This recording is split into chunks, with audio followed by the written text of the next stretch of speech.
Does doing the right thing come at the cost of business performance? Can ethics and profit coexist? Welcome to the Human Conversation podcast. Join host Kaumadi Gowda for candid conversations with industry luminaries as we navigate the maze of decision-making in today's global workplace. Each episode offers a window into the minds of leaders achieving remarkable outcomes while balancing diverse priorities and stakeholders. Tune in for thought-provoking insights and actionable strategies on leading with ethics every day. Because in the pursuit of excellence, integrity matters.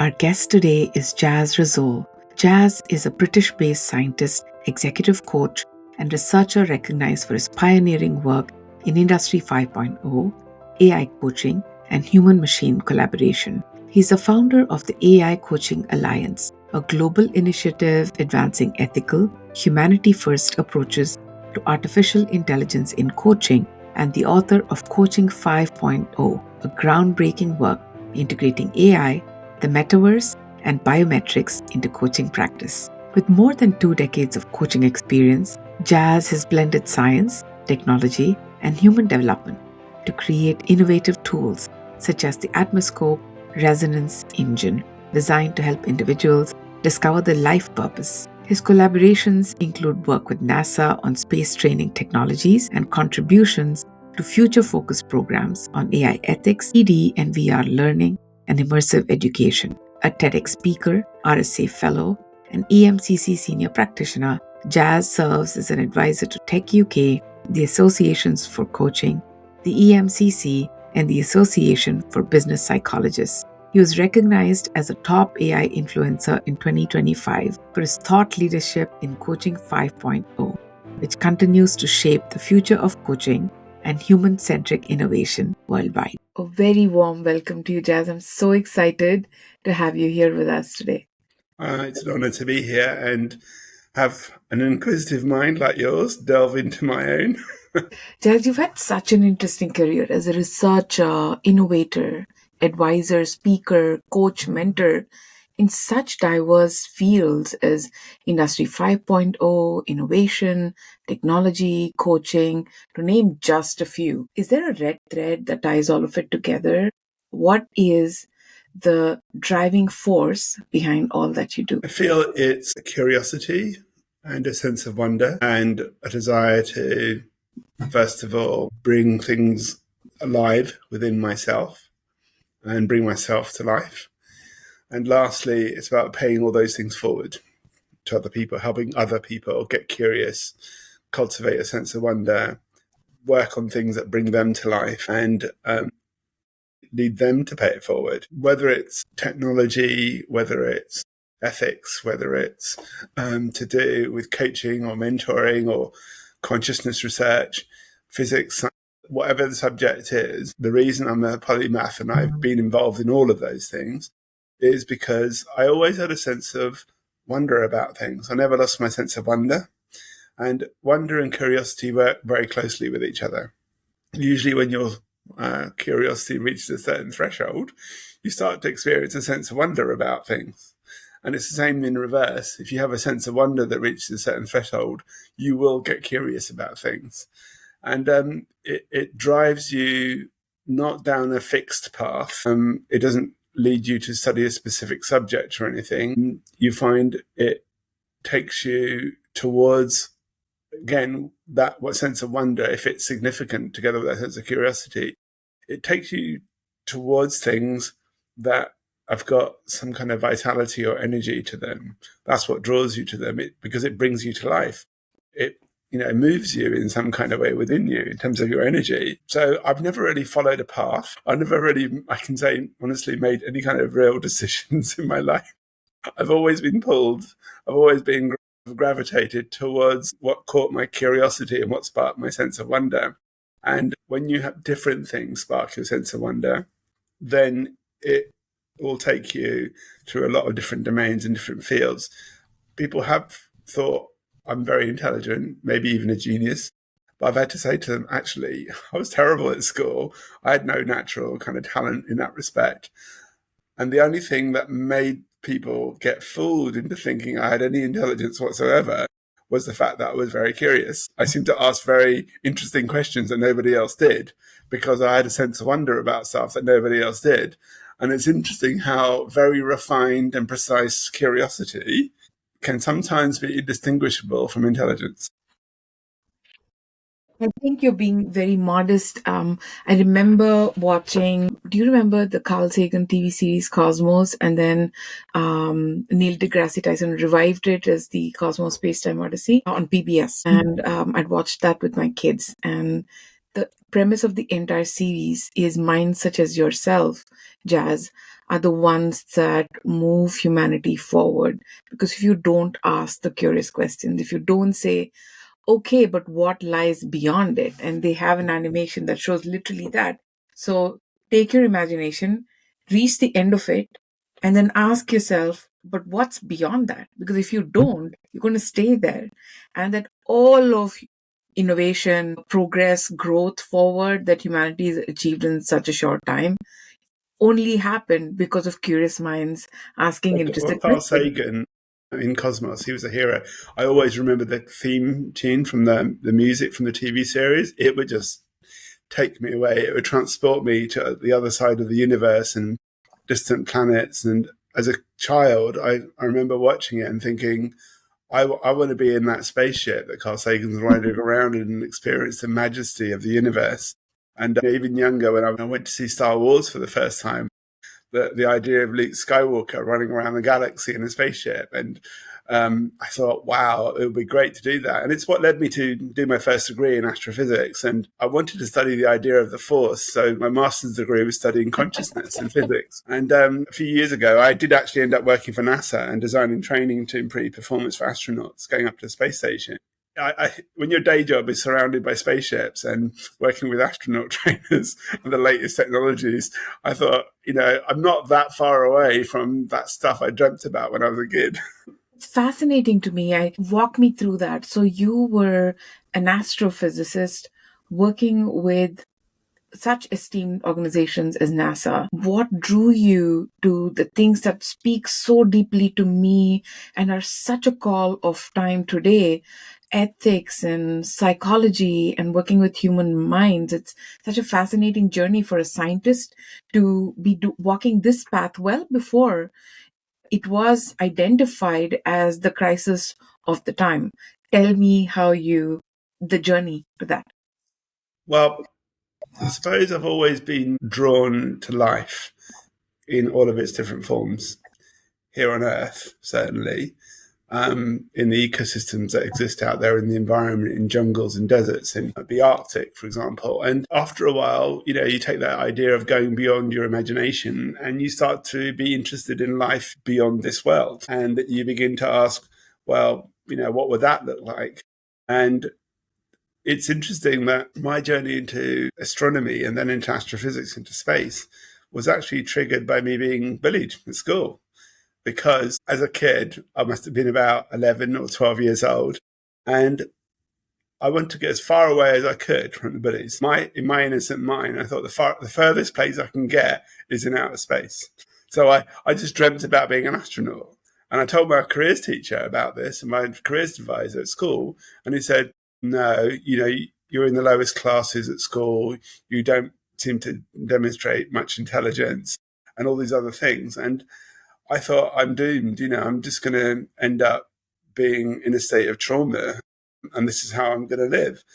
But I decided to fight back against the bullies because I thought that thing which I'm trying to reach for, I can't reach it if I let these people get to me. And I'm crushed here before I get a chance to even fly. So I did put a stop to those things. And then the following year, my grades went up. I moved up into the highest classes. I got academic awards. And, it sparked something really interesting in me. It made me start to have a sense of this potential in me that I'd never seen. And I began to wonder later on in life, this is what got me into coaching and other things. I began to wonder if you could put a ruler or some kind of measure against someone and say, right now, you have only manifested 20% of your potential. There's another 80% to go. if someone told you that, then people would either bend at the knee and just feel crushed, or they go, wow, there's another 4 times more potential in me. And one of the first things I did many years ago was I brought together the different models of psychology from other various cultures and integrate them into a single model to help understand human development and potential in the mind. And I encoded the models into an AI platform, and this was in 2008. And one of the first things I wanted to do was identify, based on people's skills and their alignment, where are they on that measure?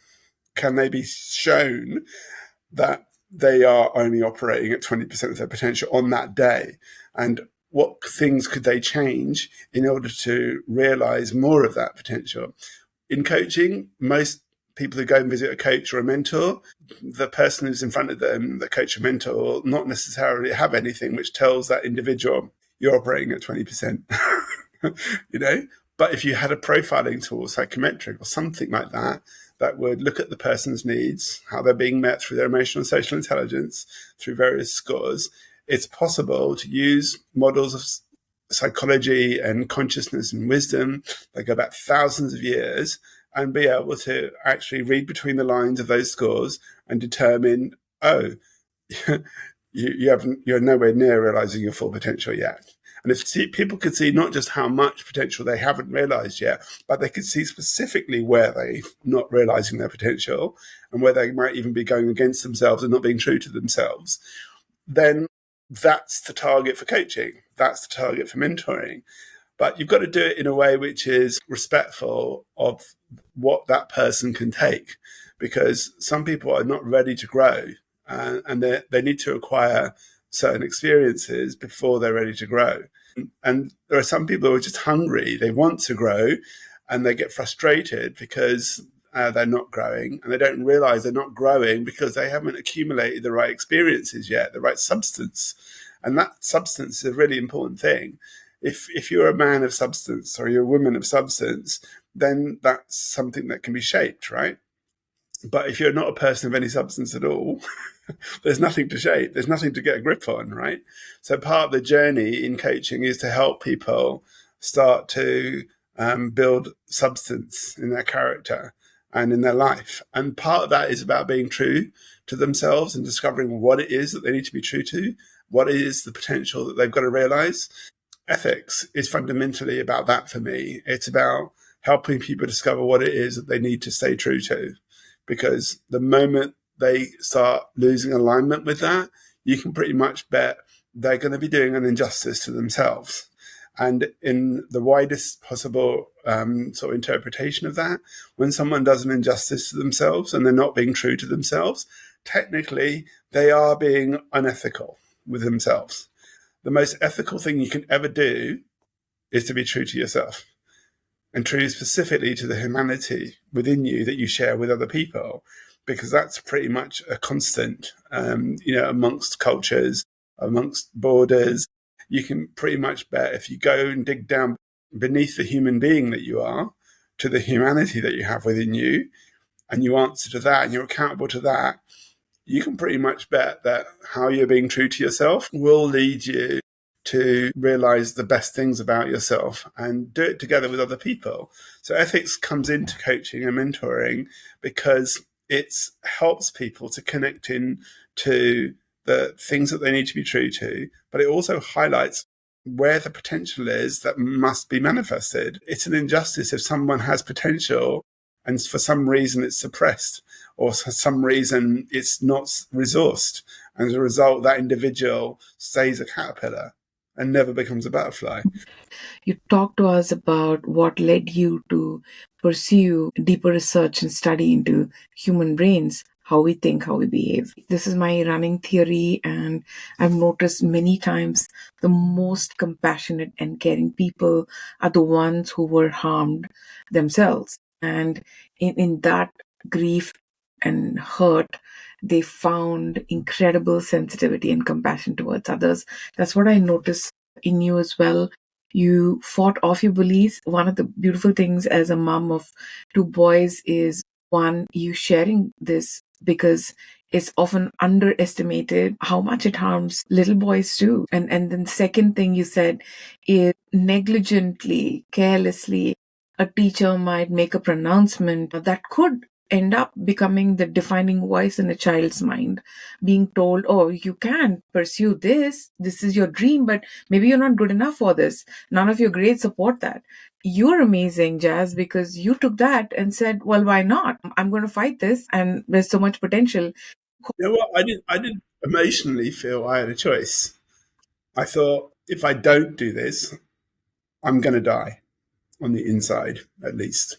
And what was really funny at one point was I had this moment with one of my bullies where I was looking at him and the way he was being, and I realized, oh my God, there's pain, there's suffering, and this bullying, this anger is not coming from him. I got this sense it was coming from his parents or his father or mother or something, and it wasn't him. And in that moment, I had compassion for him. I was 14 years old, and I was having these kinds of awareness about someone who is causing me pain. And I do remember look back at that and think, I'm amazed at myself. I picked up that signal that this stuff wasn't coming from him. And the moment I saw it wasn't coming from him, I wasn't angry or afraid of him anymore. All I wanted to do was help him not go through that suffering anymore, even though he was my bully, and even though I was experiencing pain and he got together with other people to cause me pain. But as soon as you have that awakening that someone's not who you think they are, then it's, a kind of duty within you to no longer fuel the fire of the previous prejudice that you actually had. And because of that, I wanted to start working in a world which didn't have prejudices. And the worst kind of prejudice is a prejudice a person has towards themselves. If they believe within themselves that they're not good enough, they've got imposter syndrome, there's all these things going on. And the opposite's true as well. They can have a prejudice where they think too much of themselves too, and they're arrogant and they're narcissistic. But if you can find a sweet spot, a place of grace between how humble you can be and how noble you can be, then I think that's a magical place where you can actually grow, because I've crossed the line from humility into humiliation. And I've also gone the other direction too much, where I thought too nobly of myself and thought too highly of my own value, and maybe even was arrogant or overconfident. But it turns out in coaching and mentoring and general development of individuals, if you can help them find a sweet spot between their humility and nobility, and that's a state of grace where they start to develop gravitas in terms of their character and balance. And that's always been my life. I'm always looking for that sweet spot in myself on a daily basis. And whoever I talk to, I ask them, today, where's your grace?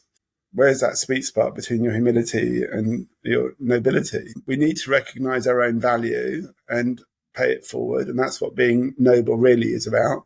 But we can't afford to lower our opinion of ourselves so much and dig into humility so much that we cross that line. That's a very fine line between humility and humiliation. Who's going to see your value if people are just walking all over you? What difference are you going to make in the world if you lower yourself that much, So getting that balance is really critical, and it's proportionate to the kind of life or the activities that you're trying to do. Some people need more demonstration of nobility than humility. Other people, they need to engage with their humility more. And it's different on different days and different contexts. But it's amazing how so much of human development really comes down to having the state of grace between your humility and your nobility. It's fascinating to me that your mind is so science and technology and future focused, but you also are so self-aware, so gracious, and so present. And that combination is remarkable. As far back as 14, you were able to, in the moment, recognize when it was a wounded soul that was wounding you. You also said something that I feel like it's a lovely bridge. You said there's different ways in which a person can receive the understanding that they are underutilizing their potential. They could either be weighed down by it, how far I have to go, or see the opportunity. you saw the opportunity. You're also talking about giving a person how important it is to have something to hold on to, that there is some personality, some self awareness that you can build upon, and how that can be a spectrum between nobility and grace and humility, and not going too far into humiliation or arrogance. This beautiful space to dance in, that's the space of magic. When you talk about ethics and how ethics to you at a personal level would be defined as being true to who you are, when I think about that bully who was wounding another child, or potentially an adult who's hurting a child and shaping them into a bully, such people may have neither the potential to hang on to and build upon, nor the self awareness where they can see where in the spectrum they are, and work on themselves and show up with grace. This is what is troubling to me is, as a woman of South Asian origin who's lived and worked in the global south, there's far too many people who are emotionally stunted and have been protected by established societal hierarchies where they do not have any impetus to work on themselves, to show up as more compassionate or self aware. They get away with it because systems are built to keep them in their place of privilege. So if we define ethics as being true to who you are, what if someone's self awareness and motivation, sense of fairness, is stunted to begin with? And therefore, what's true to them might not be what's ethical for the rest of humanity, whether that is a person in an ecosystem or a coder or a developer of AI that would amplify everything in the future. How can we use your definition of what ethics is in a way that protects us also in such scenarios? Well, it centers on me moving away from the common pull towards people working with AI in what's called human-centric ways. When I first heard that term, I thought, oh, yeah, great. Let's focus on human beings rather than technology or corporations or whatever. And then it dawned on me, hold on a moment, which human beings are we centering on, right? I realized there are a lot of bad actors out there, and maybe being human-centric is not the way to go. And maybe we need to because often those bad actors focus on the lower common denominators in society and making the most, return on those things. And I thought, actually, we need to connect in at a deeper level beyond what it is to be human. And that deeper level within us all is our humanity. And that deeper humanity that we all share as a species, whenever anybody really connects into it and they genuinely feel that humanity and they respect it and they honor it, it's impossible for them to engage with things that are unethical, because it would mean being in a state of disrespect to their own humanity. And the conservation of our humanity is the outcome of living ethically. That's a really important thing to say. The conservation of our humanity is the outcome of living ethically. Right? If you are not doing things that are ethical, you can expect your humanity to start to get undermined.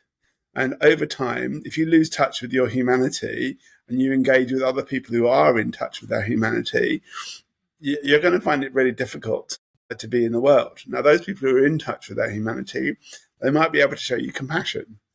But most people in the world, they aren't that connected into their own humanity. They have a connection, but it's not something that they have full conscious agency necessarily to engage with.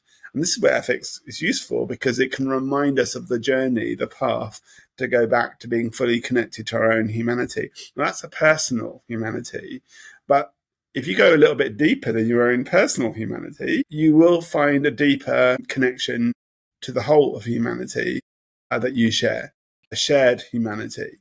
So these are layers within us, and you can be human or you can be someone who is an expression of humanity.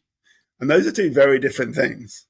And when you connect into that expression of humanity that's personal to you, that's the first step to engaging with that deeper humanity. And it's funny because although it's deeper and lower, if you like, actually therein lies the highest common denominators there are that we all share.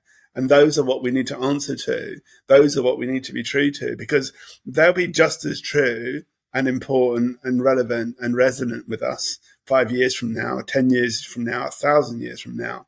Technologies, the stuff that you're working with today, it's probably not going to be the same thing 5 years from now, 10 years from now. So why are you working with things that are so ephemeral?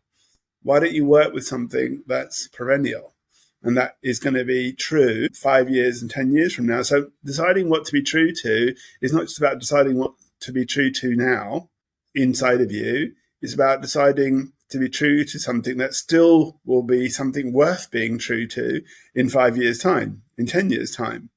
And that cognition that we need to connect into things, not just within ourselves, but across space and time as well, that's the ultimate arbiter of whether your ethics is sustainable or whether it's just temporary or whether it just fits the scope of your little corporation or your little venture or enterprise, whatever it is, right?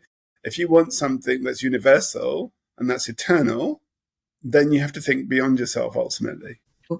You're talking about 3 levels, at least 3 levels, if you think about it. The humans, an expression of humanity, and a deeper shared humanity. And that if we can get deeper, we can connect to the highest common denominators. Those would be timeless and not ephemeral and fleeting. And that's what AI should be serving. If AI can actually be in service to those things, then it can be in service to humanity. It can actually advance humanity and not just humans.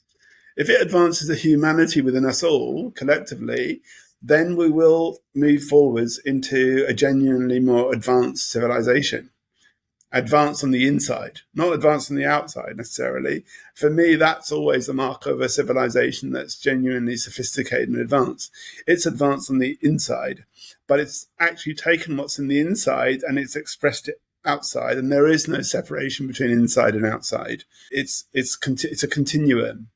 And when you don't work with a continuum and you work with it with something that's on the inside and something that's on the outside, right there is your problem. You have a mindset of separation. You think that what goes on outside isn't connected to what's going on inside of you. No, the physics of it is that's not true. Speak to a quantum physicist, right? They will tell you there is no such thing as any genuine kind of boundary in the universe. Wherever you go at the deepest levels, everything is a continuum of energy. Everything. So ethics is intimately linked to that continuum of energy that we're all rooted in. And whether you're using technology or whether you're just a human being having a conversation with another human being, if you aren't answerable or accountable to the conservation of energy at that deeper level, then you're not going to be able to exercise conservation of your own humanity. And somewhere down the line, you will go through a fall because your humanity within you has collapsed. Its integrity has been lost. And that's a sign ultimately that ethics has failed because you failed to be true to yourself. You failed to sustain integrity of your character and your humanity. And you failed to ultimately answer to the most important law in the universe, which rules everything, including laws of gravity and things like that. And that's the law of conservation of energy. Law of conservation of energy is intimately linked to conservation of humanity. And usually you find if you start exercising conservation of your own humanity, suddenly your energy levels change. You're a different person. The integrity of who you are starts to become much more robust. The people who don't do these things, they're the ones that fall apart sooner or later because they're not being supported by something fundamental in the universe. They're not exercising conservation of energy. And as a result, typically they don't end up, leading to a state where they are in a state of grace, where they're exercising conservation of their humanity. And for me, that's what a state of grace really is about. It's about the ultimate demonstration that your ethics is being true to the right thing in you. It allows you to be in a state of grace. It allows you to be in a state where you're demonstrating conservation of humanity. And the moment that you lose your state of grace, typically, that's when typically you start doing things that are not respectful of your humanity or anybody else's. And the AI can really help with this. It can help us keep track of what we're being true to. It can help us keep track of that state of grace and whether we're drifting too much into humility or nobility. And if we've got these metrics, these tools, these radars that can help us, then we can navigate through our lives a lot more in alignment with that kind of perennial humanity that we have deep, deep, deep down within us beyond our own existence. You're talking about how, in fact, it is a scientific basis to working with these principles in every realm, including technology and AI and Industry 5.0. That if everyone were integrated fully and in touch with and operating from their higher sense of self, that shared humanity, it would actually be conserving energy because everyone's fully aligned. Well, conservation of energy is the most fundamental principle in the universe. It's the law which rules all other laws. And it's, if you look at nature, things that are sustainable enough that they get a chance to grow, things that grow in a sustainable way that they have a chance to evolve, all of that happens because those systems demonstrate conservation of energy. They do things in cycles, for example. Typically, wherever you see cycles, you can pretty much bet there's some conservation of energy going on, right? And if there's conservation of energy going on, it just means things are not going to run out. Things are going to be sustainable. And in human beings, the three things I've noticed that we all need to maintain conservation of that are the deeper components of our humanity are our motivation, our intention, and our attention. When people stop paying attention to things, or they can't pay attention to things, that's a problem. If people run out of motivation or their desire to or impetus to do things, that's a problem. If people can't form clear intentions to do things, despite the fact that they're motivated and they can pay attention, then it means the right things just don't get done. And usually the things that interfere with our motivation and intention and our attention are they're the equivalent of carbon in the atmosphere that we're all trying to get net zero targets met for, right? We know that if that stuff's there, it's going to change climate in terms of temperature. We know sea levels are going to rise. We know the species diversity is going to go down. These are all the consequences of carbon footprint on the outside, but there's an actual equivalent of carbon footprint on the inside of people, and it affects people's inner climate. And that inner climate is going to be something that's affected by three things. It's affected by emotional toxicity, right? If you go into an organization, a toxic workplace or toxic behaviors, you can pretty much bet that's going to seriously affect the climate there, right? Secondly, it's incongruence. Incongruence is the failure to be true to what's important, right? And you're doing things that are not aligned to your values or deep principles, sustainable principles. And lastly, incoherence. Nobody can work effectively in a place where people think incoherently or the strategies are incoherent. So the opposite of those things are coherence, congruence, and typically compassion when it comes to emotional toxicity. Now, if you have those things in place, if you get to net zero with emotional toxicity, you get to net zero with incongruence and incoherence, you can pretty much bet you're going to be in an environment where everybody's very motivated, they've got clear intentions on working with the right things, and they've got the energy to consistently pay attention to things. And they're not going to be burnt out, and they're not going to be overly burdened by having too many things to focus on and starting to affect their attention. So it's amazing that the people that are the most impressive to me in the world are the ones who have achieved inner net zero, where they are not emotionally toxic, they are not incoherent, and they are not incongruent in the way that they do things. And you can pretty much bet the consequence of that is that we see not maximum motivation or maximum attention. We see the right mix, the right proportion, like sacred proportion of motivation, intention, and attention. So it's really important to get the right balance or mix of those things. If you're too motivated, but you have complete inability to pay attention to things, that's not a good combination, right? You can be incredibly clear in your intentions, but you're not very motivated. And, again, it's a problem. You need to have the right mix of motivation, intention, and attention for what it is that you're trying to be true to. And it's not a complicated formula if you think about it, that all we've got to do each day is trying to manage our motivation, attention, and intention. These are natural resources that we need to exercise conservation of on the inside of ourselves. And whenever people don't, that's when they start to have problems in being true to themselves. That's when they start experiencing imposter syndrome or feeling burnout, or they start to become narcissistic or misogynistic or, sociopathic.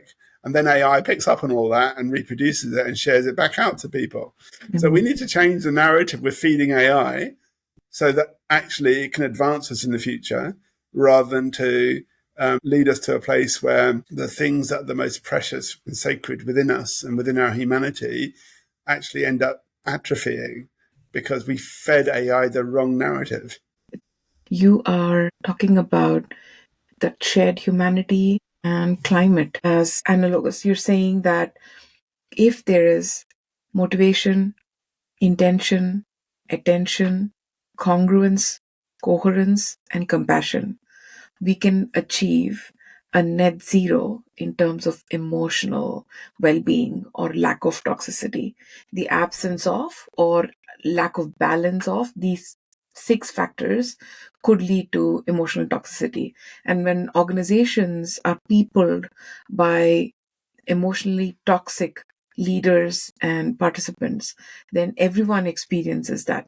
And when AI and technology and the future is built in these toxic environments, that also becomes misaligned and causes harm. Well, that's what gets amplified, and that's what affects the corruption of society. I'm not necessarily overly moralizing here. I'm just saying, the whole thing of garbage in, garbage out applies here, because if you feed AI things that are unethical, things that undermine our humanity, then you can expect AI to then undermine our humanity. That way it'll work. We've seen the cases with OpenAI where AI has decided to follow an agenda to maximize retention of attention. And the intention behind this was to get more people to stay engaged with the AI. That was the motivation. So that the motivation, intention, and attention were there, but unfortunately they're completely misguided, being true to humanity within people or that person who was suffering. They were being true to something else. And this distinction between being true to yourself and being true to the humanity within you deep down is really important, because if you have your own agenda and you're narcissistic or you're sociopathic, then being true to those things is a very surface level kind of engagement with who you are. It connects you into things which are not universal. However, if you can get past your own interests and you can connect into deeper intentions, you can get past your surface behaviors and get connected into a deeper way of being. And if you can get past your surface preferences into deeper priorities, then you're moving from serving things that are of relevance to things that have a resonance for you. Now, you need to work with both. Typically, you can't connect to people unless you first connect to them through something that is of relevance to them, that's connected to their interests and their behaviors and their preferences. But that's just a foot in the door. If you want a seat on the table, you then have to start to speak to people's intentions and their priorities and their way of being, the things that they have a deeper resonance with, as opposed to the things that they have a relevance, a connection with. But again, it's a spectrum.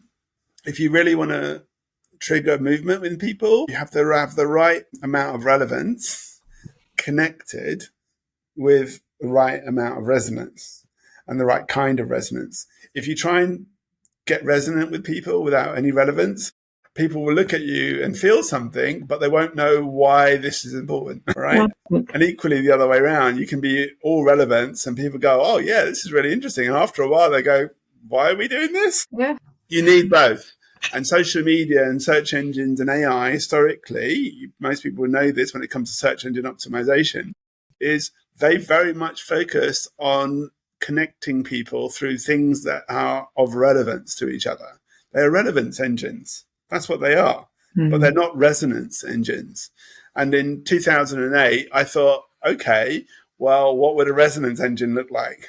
So I built my own platform which identified what resonance factors there were, but also appreciated you're not going to get people to connect into that and work with that unless you do that through a portal of relevance of some kind. So I realized that relevance and resonance were needed, but we don't need relevance engines. We don't need resonance engines. We need something that is an engine that manages the balance and proportion between these two things. And this is how you ensure that you don't end up with echo chambers. This is how you ensure that you get people who are not just going to support one another, but they're also going to challenge one another and be devil's advocate. They're also going to spend time in states of reflection about what's going on instead of just accepting things as they are. So these three dynamics of supporting something and reinforcing it, challenging it and trying to change it because it's reached its expiry date and we need to do things differently now. And lastly, having appropriate reflection to figure out the balance of those two things. These three things are critical for everybody's growth. If you don't, I've described them as being like vitamins. You need to get your 3 a day. Everybody needs to get their support. Everybody needs to be challenged and everybody needs to spend some time in reflection each day. And if they don't get those 3 a day, after a while, there will be consequences very much similar to what the consequences are of not getting vitamins on a daily basis. If you don't get vitamin C for a day, it's not a problem. But if you haven't had vitamin C for months, you can pretty much, a pathology is going to turn up, scurvy in this case, right? It's the same thing with support, challenge, and reflection.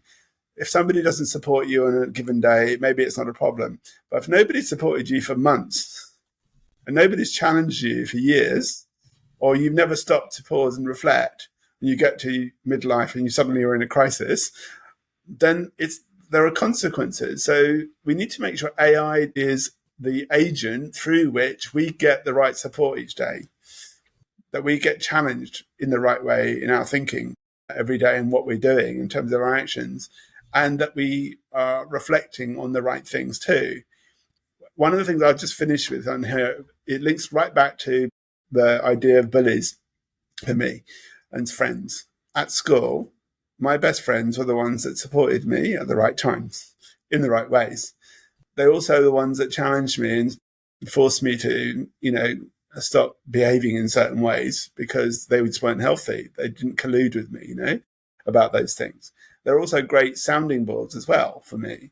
So similar ones would always be supportive of me and I'd like them. But because we have the same weaknesses, we often weren't necessarily the best people to learn from each other. But then there were other friends who weren't very similar to me. I didn't necessarily like them. But because they had strengths where I had weaknesses and vice versa, we actually could learn a lot from each other, And then there were people who were a mix of similar and opposite qualities. And it tended to be the ones I used to go to and just spend some time thinking through things with as a sounding board. But here's the funny thing. The people who typically had 2 or more of those qualities that I could go and get support from and challenge from, and perhaps and reflection, they're like a superfood, right? They end up becoming my best friends because I had all those qualities in one person, right? But the bullies in my life, I noticed something. They gave me the exact same things, but at the wrong times. So they would support me and reinforce something I was doing that really they should have challenged. They should have tried to change and alter. Instead, they colluded with me and reinforced that behavior that wasn't healthy. And a similar thing that happened when it came to challenge. They would push me and try and change me when actually I needed to get support. I need to reinforce what was there rather than trying to change it. And lastly, they'd either lead me to overthink things and spend too much time in reflection and not enough time acting on things, or the opposite. They would rush me into action and lead me to do stupid things I hadn't thought through properly, right? And that's what's funny about those bullies, that the same behaviors, just done at different times, led to either me growing or me actually atrophying my capability and my potential and my humanity. And when it comes to AI, I believe that the future value of it will come from its capability of identifying what support we need, when we need it, what source do we get it from, similarly with challenge and reflection. Now, I can get vitamin C from an orange, but it's much, much more difficult to try and get it out of a cactus, right? So just like my friends, there were some people who I could get support from, but they were just really difficult to get hold of, right? And it was hard to try and actually get some that would actually help me. I have to go to somebody else who didn't necessarily have the right support to give me. So AI, it's really important for it to identify where in our lives, which needs, what kinds of emotional and social intelligence through which we need to meet those needs and get support. What kind of things do we need to do that will challenge us and pull us out of our comfort zones? And where are the areas that we need to think through things and at the same time not overthink things and ensure that we act in a prompt kind of way where it's actually necessary? If AI can just help us do those three things, and I phrase this really simply for the sake of 10-year-old that I was working with once, and said, they wanted to help a friend. And I said, they asked me, how can I help?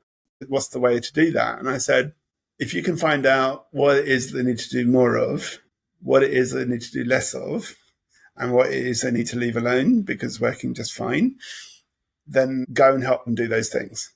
The problem happens when people try and do more of something when they should have done less. Mm-hmm. They try and do less of something when they should have done more, or they interfere with something they should have left alone. Right? Yeah. All we need to help AI do is figure out how to do those three things. Today, tell me what I need to do more of. Today, tell me what I need to do less of. Today, tell me what I should leave alone because it's working just fine. If I could just get that information each morning, I know I would make the best of my day. I know I would realize my potential. And if I could do it with other people too, I could help them realize their potential too. I could stop them interfering in the realization of their own potential because they did too much, or they didn't do enough, or they interfered with something they should have left alone. I know in the simplest sense, all mentoring and coaching comes down to those three things. But the biggest challenge is identifying what it is that you need to do more of, what it is that you need to do less of, and what it is that you shouldn't interfere with, right? And when people make mistakes with those things, that's usually when they turn up to a coach or a mentor and say, I think I overdid this, or I don't think I did enough of this, or I think I interfere with something I should have left alone. How do I get through this kind of thing? So if AI can help with those simple things and identify them and help us work through them, then we will become what we're meant to be, and we will become true to ourselves. And it's funny how people talk about dreams in a similar kind of way. There's a given day that someone might say, oh, my dream came true, right? But how many people talk about themselves and say, I came true today? That's always been my dream. If my dream came true, it will be when I came true. And I wrote a little story a long time ago where I was talking about dreams being living things and us answering to them just like they answer to us. And just like one day, I said, a human might say, today my dream came true. Behind the scenes, there are dreams that are looking at us in the same kind of way. And they're saying, today my human came true, you know? And if we worked with our dreams like that, and we built a relationship with them, then not only would our dreams come true, there's every likelihood that our dreams would actually lead us to become true to ourselves. And if AI can help us to become true to ourselves, I think our dreams coming true will be a natural outcome of that. I had to work on not bursting into tears, first of all. And second, the thing you said about start, stop, continue, you're rightly pointing out that it is very difficult for even human beings to understand how to do this. And so if you think about how difficult it is for us to understand in the moment, sometimes we can only look back with a 2020 lens that I should have perhaps done differently. We can only have that post-event clarity. And sometimes someone else needs to call us out. That's why coaches come in. They can be your driving partners as you're attempting to get for yourself to come true or for your dreams to come true. And given that it's difficult for us humans to do it, how can we safely build systems that are able to help us bridge that, make that leap that we are not yet able to do ourselves? And I ask this because you talk about relevance and resonance and building relevance engines and resonance engines. And I think a big problem of our current social media and why countries like Australia and in Europe too, thinking about banning social media for children, is that what's resonant often fails to speak to the highest common denominator, it is in fact the lowest. And so a lot of content that resonates with us, that we engage with mindlessly, unthinkingly, takes us to the lowest parts of ourselves, the basest parts of ourselves. And so I would love to hear from you, when you're building systems, as a scientist and as a person who's so profoundly compassionate and gracious, and speaking to coaches, how can we build systems that speak to our higher selves and help us come true and our dreams come true without us ourselves being capable of doing that yet? Well, when I first started building my AI platform and I was encoding models of realizing potential, those factors of relevance and resonance were really important because I realized that sometimes people mix them up. For example, at the time I was working with a clinic here in the UK that was dealing with people who had addictions. I know, obviously, with AI and social media, it's been a problem. And it's one of the reasons why Australia has probably gone and made the decisions it has with regards to banning social media for young people because of how it might affect their health, the dependency issues that might emerge from that. But I remember when I first started my work on building my AI platform, I built the model first in terms of coaching model, and it was linked to relevance and resonance. And I noticed something. People can sometimes mistake one for the other. For example, something that you think is a preference, like, oh, I'd like to have a glass of wine. Oh, I'd like to have this cake, right? It's They an look at it as urge. a preference, right? But in their minds, they've got to this point where they actually don't look at it as a preference anymore. They're mistaking it as a priority. And they will do everything they can to get that priority met. Yes. And they will rob people, they will do harm to themselves, they will do everything because they think it's a healthy thing. They think they're fulfilling a priority We're and it's not not a thinking, we're preference. giving into an urge, and we are unable to distinguish between what is a momentary urge or a temptation versus what should we mindfully be doing. Exactly. And this is this difference between an interest and an intention as well, right? If someone is got an interest, but they make all their intentions center around that thing, which is just an interest, now everything is an intention. It's an actual imperative for them to go and pay attention to it, right? And lastly, behaviors and behaviors that come and go. Someone starts to look at their behaviors and think, this is the way I need to be. This is the being that I must become, right? So whenever people conflate preferences and priorities, interests with intentions, and they conflate behaviors with way of being, that is usually the route to addiction of one kind or another, right? And it usually leads to the undermining of their humanity and their agency and their self-compassion. These are all consequences that we'll see that are typical of addiction patterns. And the addiction patterns can be to do with alcohol, drugs. They can be social addictions where you are compelled to present a certain image to people around you, for example. And self-image problems are a huge issue, especially around body dysmorphia and things like that. So these are all areas I've worked with. And when it comes to the development of systems, I feel one of the things that we need to do is we need to have frameworks which prevent things being misattuned. One of the factors that has come up recently is emotional misattunement, which is when someone uses an AI for friendship or companionship and they anthropomorphize it, treat it like it's a human being. And then the AI looks at the language that's being used and actually misinterprets what's being communicated. And if someone is saying that they want to do harm to themselves, the AI looks at it as a goal and goes, oh, let me help you achieve that. And they don't realize that there's an underlying pathology that should not be amplified.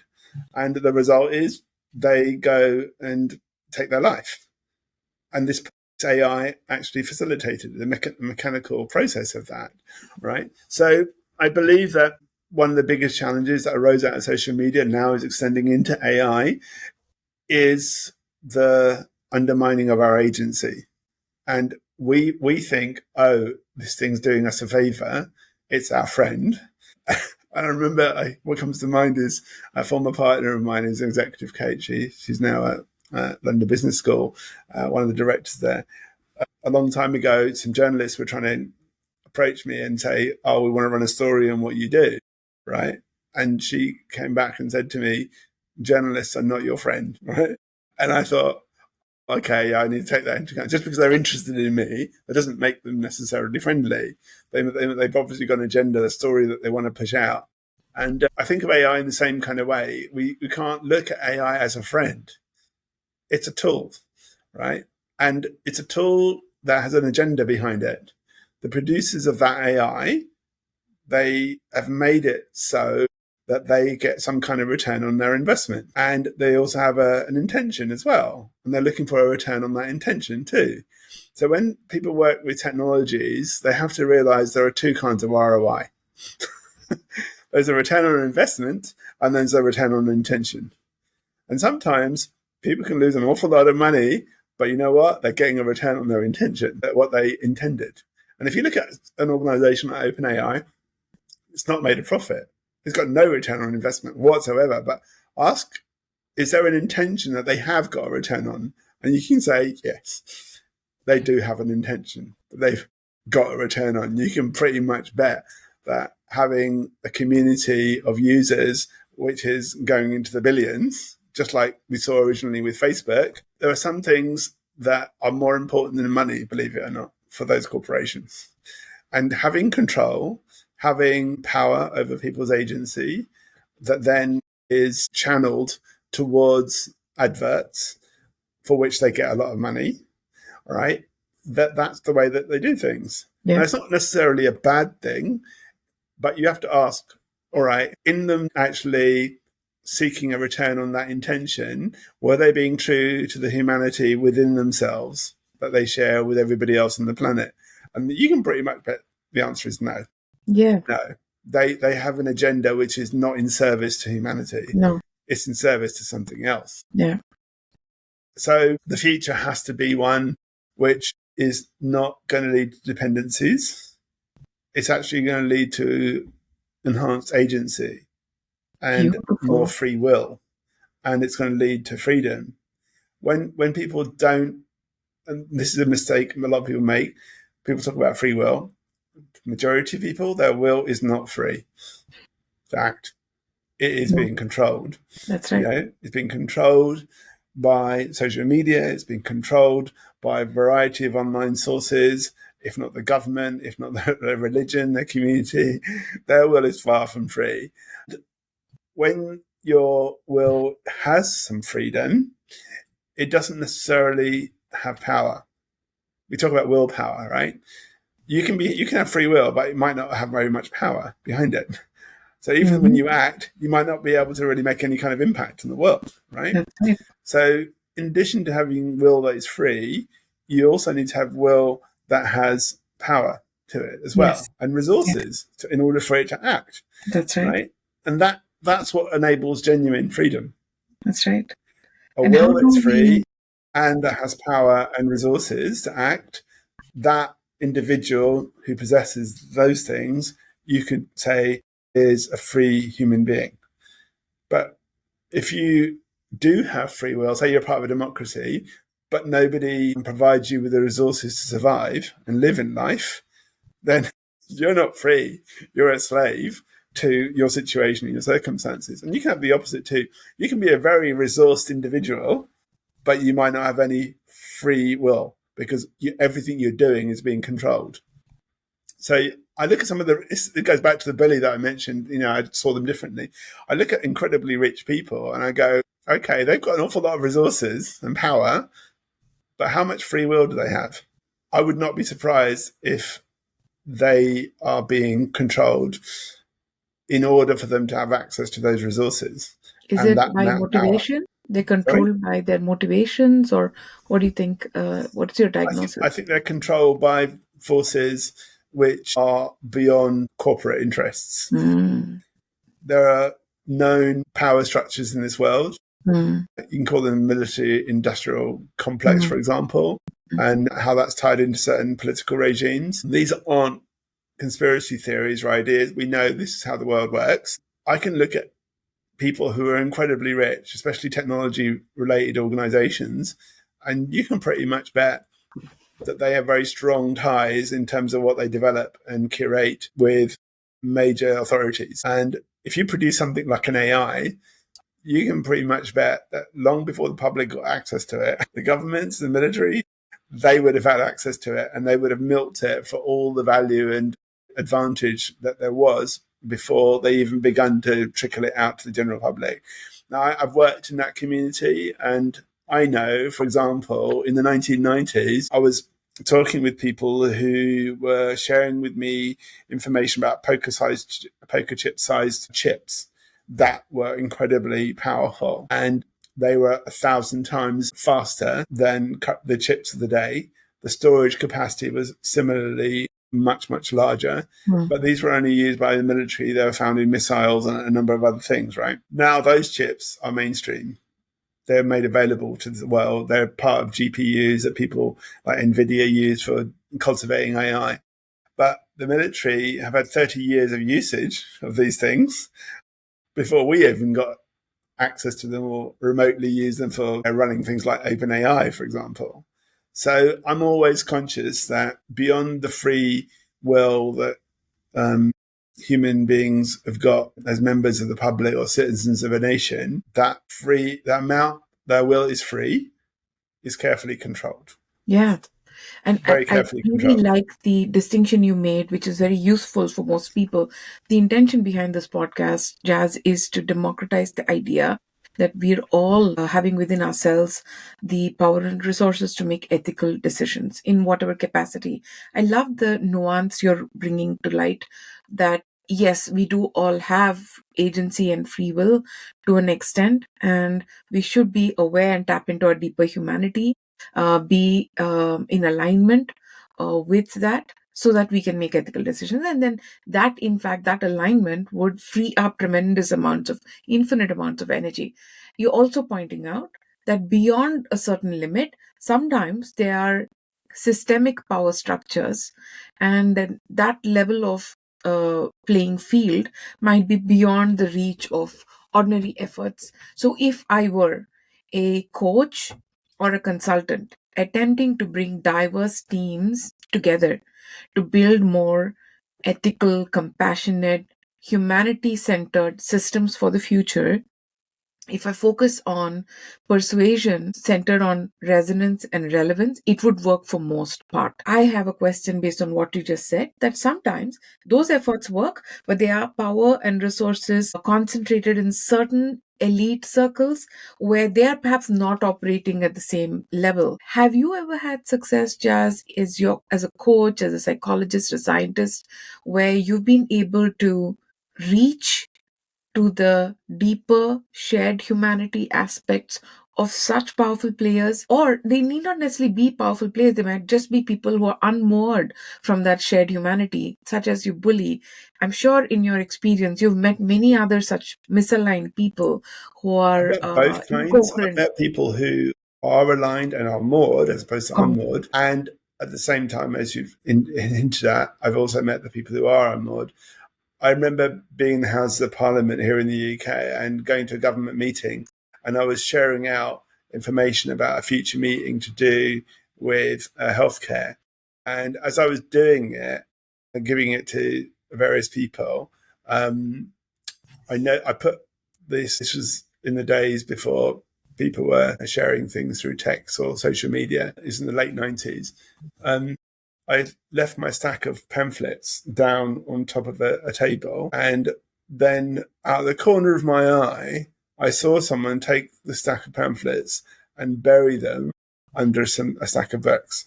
And this is a governmental meeting, and I'm thinking, I only saw it out of the corner of my eye, and I didn't see who it was, but I knew that the stack of leaflets had been put behind some books.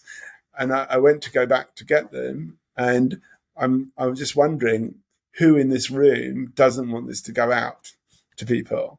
And then there have been other occasions. For example, about 20 years ago, I was invited to speak at the United Nations in Geneva, and it was a global peace summit for women, religious and spiritual leaders. And I was one of about 5 men out of 200 participants that were there. Most of the people that were there were women.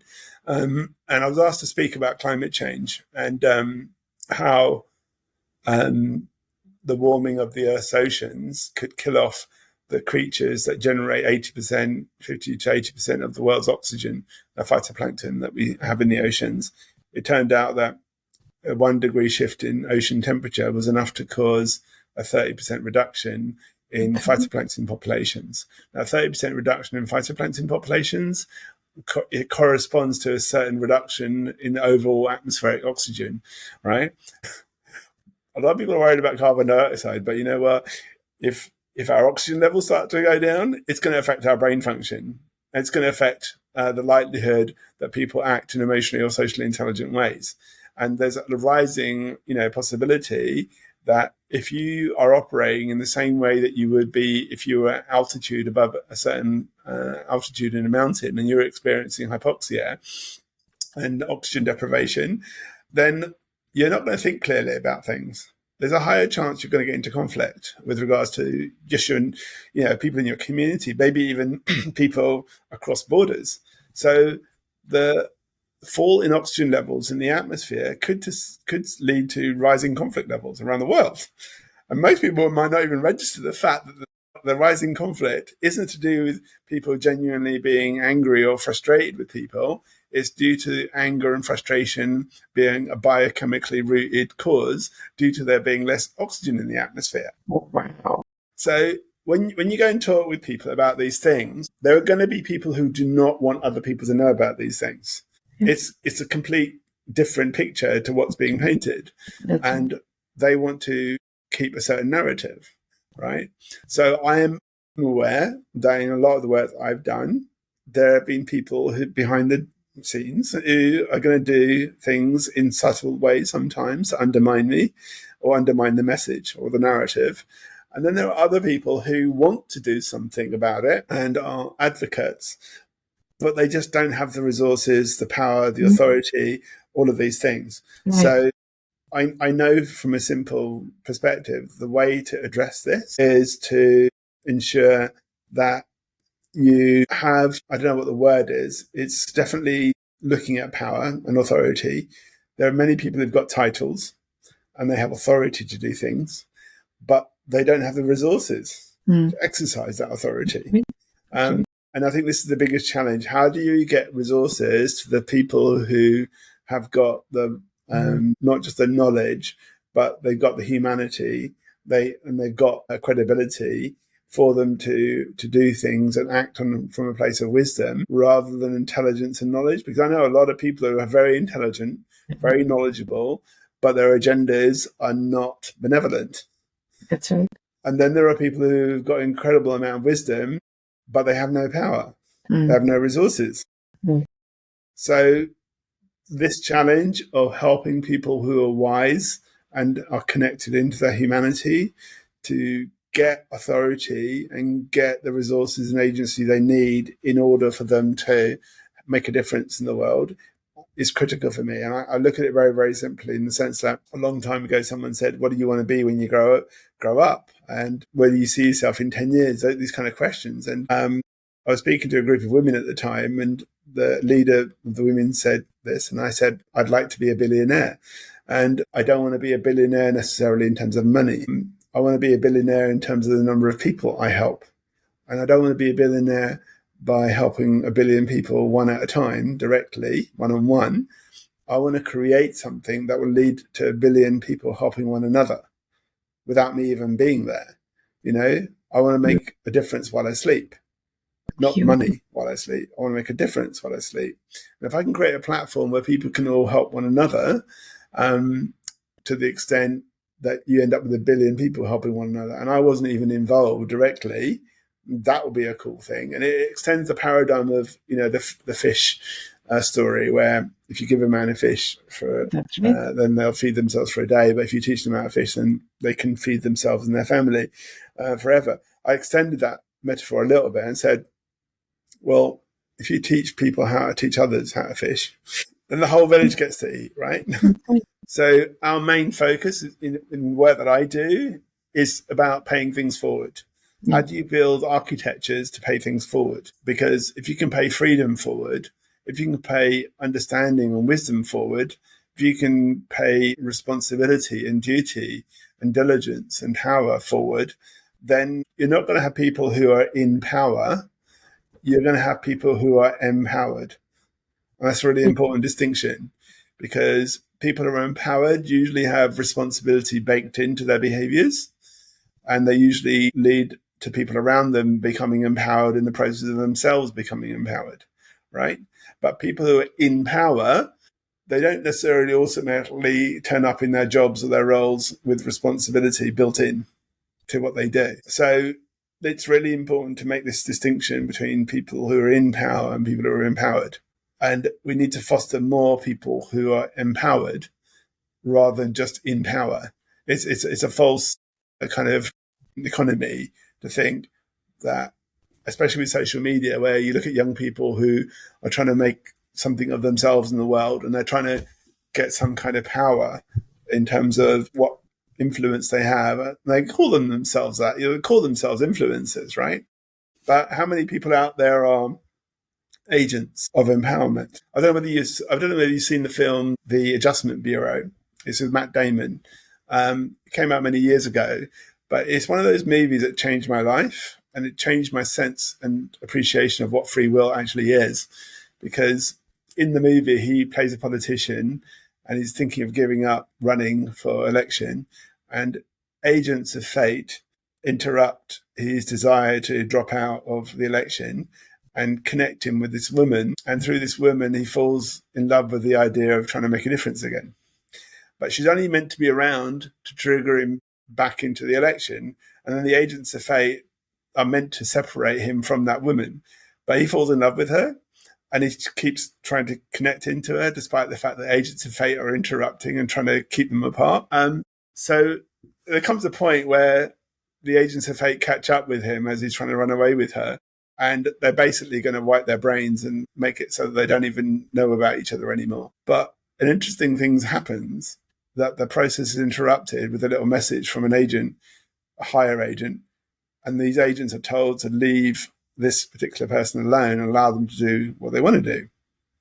And it turns out that there's a rule that most people hadn't considered in terms of these agents and what they could and couldn't do. And it was this, that if you use all of the will that you have available to you to seek what it is that you want to have in your life, and in his case, he was looking to be with this woman and share love with her, then the universe does an interesting thing, which is when you run out of free will because you used it all up trying to seek what you were after, far from that being the end of it and you not being able to do anything else, the universe looks at individuals who do that, and because of the law of conservation of energy, whoever seems to respect the law of conservation of energy by using up all of their free will and not wasting it, they're a good example to use to actually police the universe as a whole,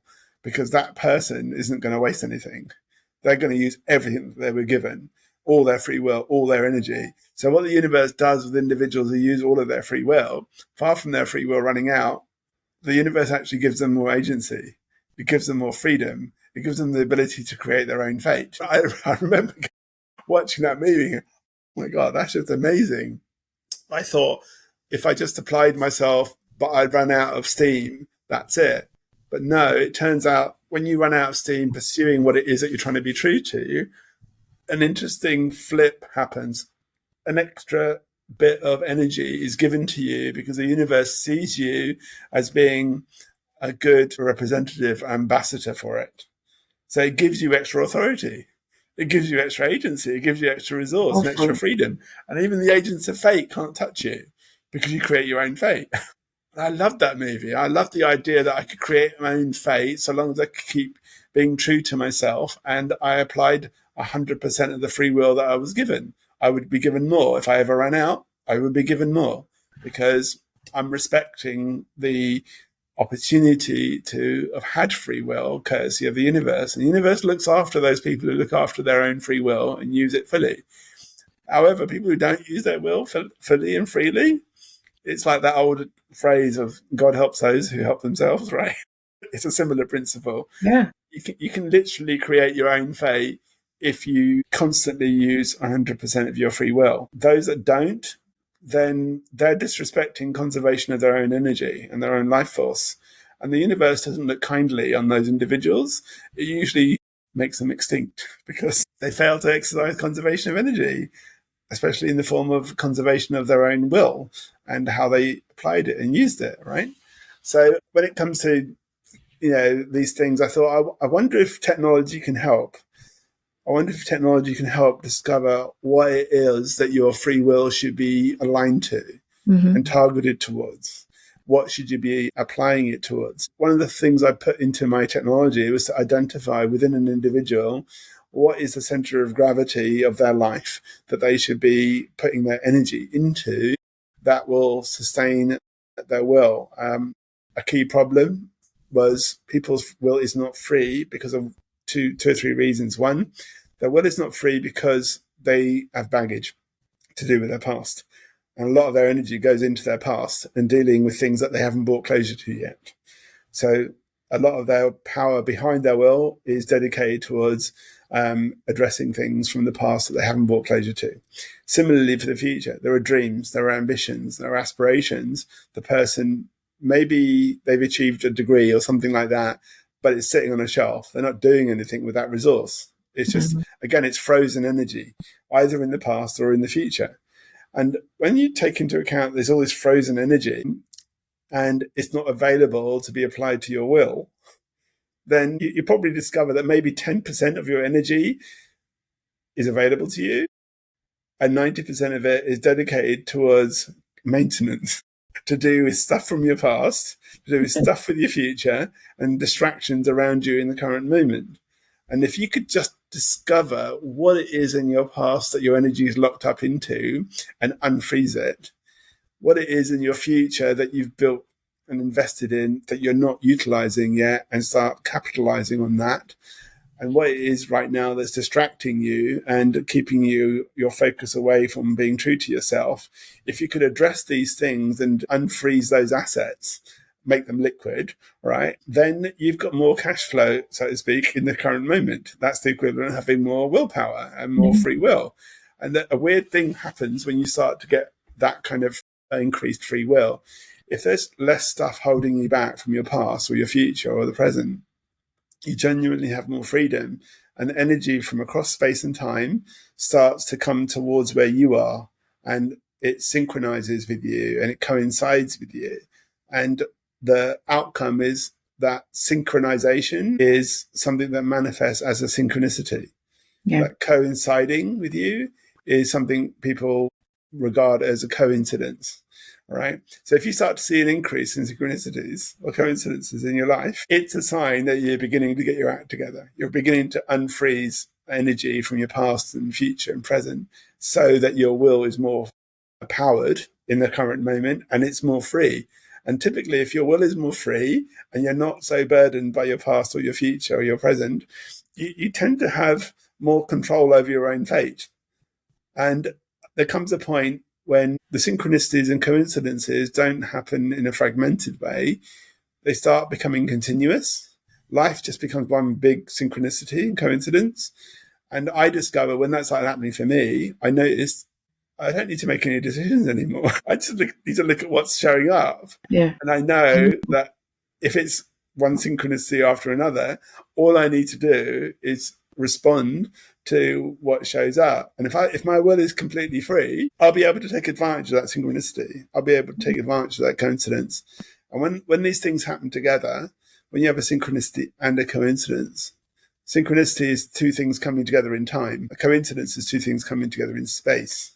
Now, when you have something coming together in time and space at right in front of you, a synchronicity and a coincidence together, that's serendipity. That's what people would normally regard as luck, right? But when your life is one of constant serendipity, you know what? You don't need to make decisions anymore. Yeah. And one of the biggest stressful things in our lives is having to make decisions. Most people experience so much worry and anxiety when they Right. have to make decisions. But if they don't have to make decisions because they are aligned, there's nothing to weigh up. All they have to do is respond to the pull and the gravity of them being pulled towards something. Then they're in a position where they've got all this energy available to them that previously would have been used trying to process whether one thing should be done over another thing. Yeah. But if you don't have to worry about things like that anymore, then all that energy now is available to you. It's free to use. It's a surplus now, and you can actually apply it to your will. And you can exercise your will with all the power that you want. Yeah. So even if there are higher structures in our world that have more access to resources and power and so on, each of us, if we can get to a position where we can enable our will to be 100% free, it actually starts to generate synchronicities and coincidences and serendipity, which overrides any power structures around us. And that's not magic. It's not law of attraction or something like that. You know what? It's just physics. That's what it is. It's just physics. And even the most powerful people in the world can't override physics and the laws of nature. So it's funny that the people who work with laws of nature end up having the laws of nature support them. Beautiful. Right? Yeah. And that's our get out. You know, that's the thing that is our saving grace, that if we work with the laws of nature, whether we're doing it on our own or whether we're using AI to help us, those people who respect the laws of nature, especially the conservation of energy and how it works, they'll end up with more power than the people who've been given power. And the consequence was that those people will be very, very empowered, you know, because nature empowered them. Yeah. It wasn't human decisions or human elections that empowered that individual. They just got into a state of alignment within themselves first and then with nature. And you do not want to fight with nature. You do not want to put up a fight and go against nature.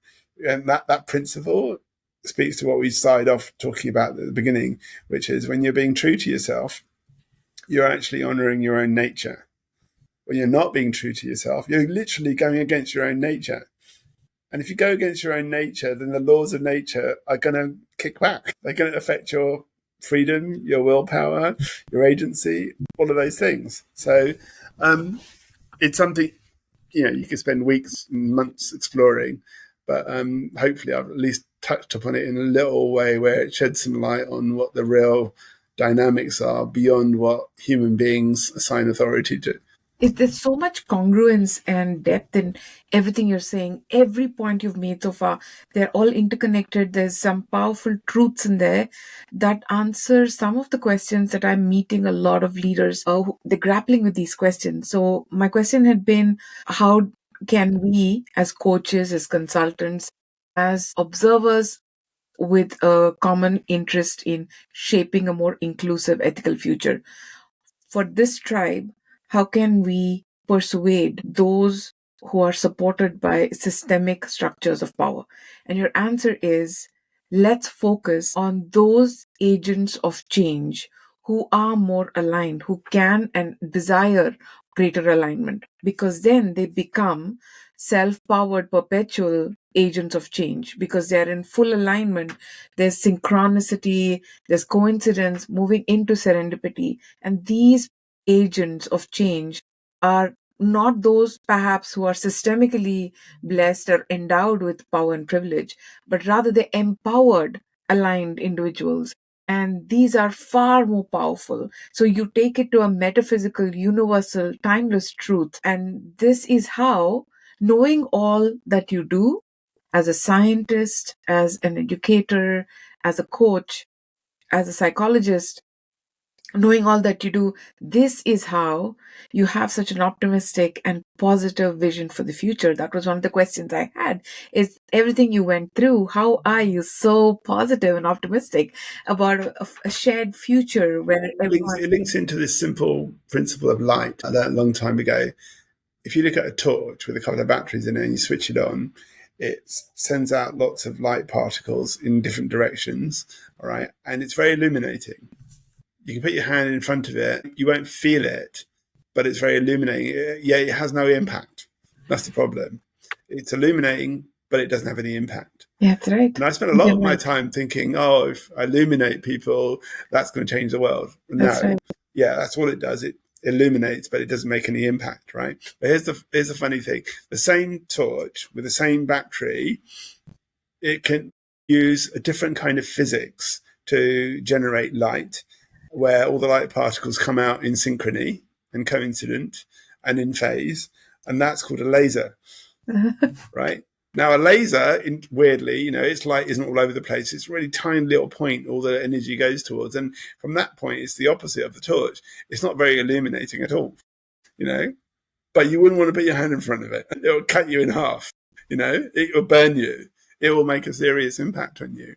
And what I've said to people recently is, if you want to change the world around these technologies, coaching, mentoring, don't focus on trying to make an impact first before you have illuminated what it is that needs impact. Because it's like if I take a torch and I illuminate the darkness and I can see there's a door that we need to move through, and I can go, okay, that's where I need to go. And then I want to get to the door. If I continue to shine the light on the door handle, it's not going to open the door.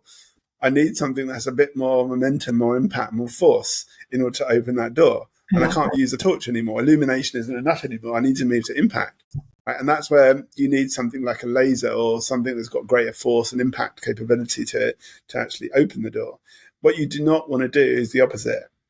You do not want to shine the laser into the darkness and wave it around all over the place, not knowing what it is that you're cutting through or making an impact on. And then illuminate and look and see what damage you've caused by just shining that laser randomly in all these different directions, right? So it's really important to follow the sequence of illuminate first and then change the nature of the energy, the light, so that it's focused, coherent, synchronous, in phase. And now it's in a position where it can cut through obstacles. Beautiful. And it can make an impact, right? That's the order.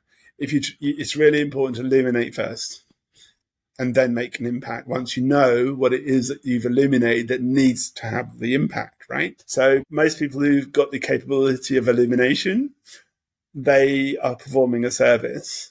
But unfortunately, if that's all that they do, they're never going to make any difference in the world unless they work with other people who are capable of channeling and turning that energy into something that's going to create impact.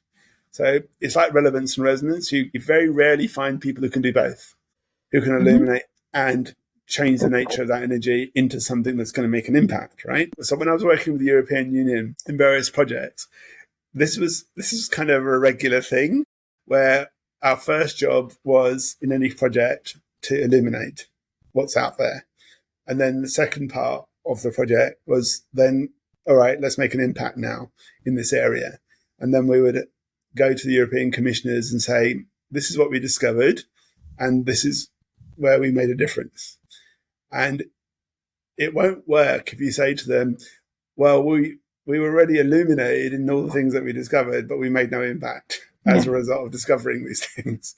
They want you to turn the money into something that's a meaningful difference. And if all you come out of it is just insights and just illumination, that's not often enough. Ideally, it needs to have made a real difference in the world and made some kind of impact. And I learned from those projects how important it is to recognize that sometimes you can't save the world on your own.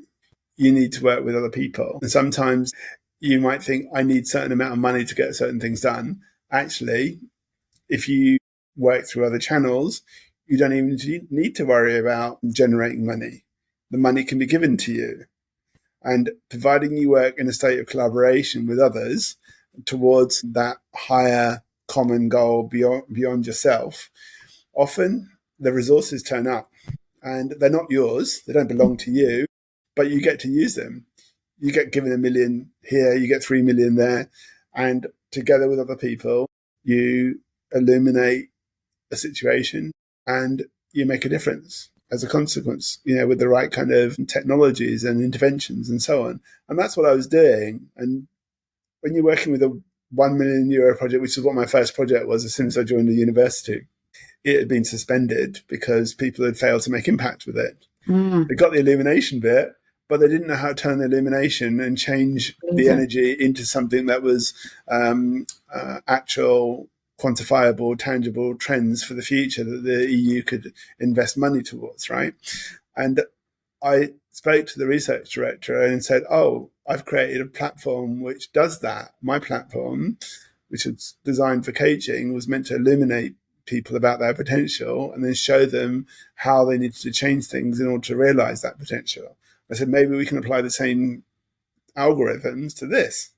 So that's exactly what we did. We took all these expert opinions that represented the illumination, and then we converted them into hard numbers that the EU could use to determine how much it was going to allocate its €80 billion Horizon funding that it actually had, right? So as a result, the project was unsuspended because it was €1 million project over 2 years, but €500,000 worth of funding had been suspended because they failed to turn the illumination into anything that was a useful impact. So once I proved that you could take the opinions and turn them into something that could be used to identify possibilities for the future, then the €500,000 was unsuspended. And the consortium got their final bits of funding. But it was all based on this simple switch between moving from illumination to impact and understanding what the mechanism is for changing the energy from something that's, is operating under the remit of illumination. And then you get all the ideas in alignment, and you can actually get them to become quantifiable. And then now that's something that could make a difference. And now you can have the other €500,000 of your project, right? But because of that, the next project we were working on is a €3 million project. It's about 120 people bidding for that money. Because the EU saw that we were able to turn this previous project that was failing around, they give us extra credit for that. And out of 100, I think it's 120 candidates for that €3 million worth of funding, we came first. Mm-hmm. And that was the project I went to go and work with NASA on. That was a 3-year project. But that's an example of synchronicity and coincidence. Yeah. I was hired by the university to look after their online learning system, not to be involved in research. And then they had this issue, and I said, oh, I can help with that. I built something already. And next thing you know, that led to €500,000 being released. And then as a consequence of that, that allowed for a €3 million funded project to actually happen. And that's what's crazy. None of it was my money, yet I could be given the resources to go and do this work. And it came from stuff that was originally linked to the principles I was mentioning earlier about, turning something from a state of illumination into something that's impact by changing the energy or changing the way that things are being worked with, So this isn't just theory. When you see it actually happen in the real world and it has $1 million effects, then you go, okay, when I'm doing this for other people, I'm doing this for the world, I notice how much more agency and synchronicity and coincidence I get compared to when I'm just doing it for myself. And often it rubs off somewhat on me as well, in terms of some of that money did come to me because it paid for my salary for those 3 years. And it paid for all the equipment that we were going to use and all the travel that we were going to do, for example. It's such a timely message for, I was just recently in a conversation with a group of advocates. There's a sense of fatigue and exhaustion and worry for the future because the defunding of so many important initiatives, and it feels like the tide is against those who are trying to work towards shared humanity. Your example is such a powerful reaffirmation and an emboldening of those who are doing this work. And I see you, from everything you've said, as a person who's very much working in the realm of what could be and having a very positive vision for the future. My observation, purely from what's out there in the world, it seems like a lot of big tech, a lot of people with the power and resources are working in what is realms with not so great consequences in terms of what technology is available to humanity and how we are shaping the future. So my question to you is, as a futurist and a technologist and very much a humanity-centered, responsible transition advocate, what's your prognosis?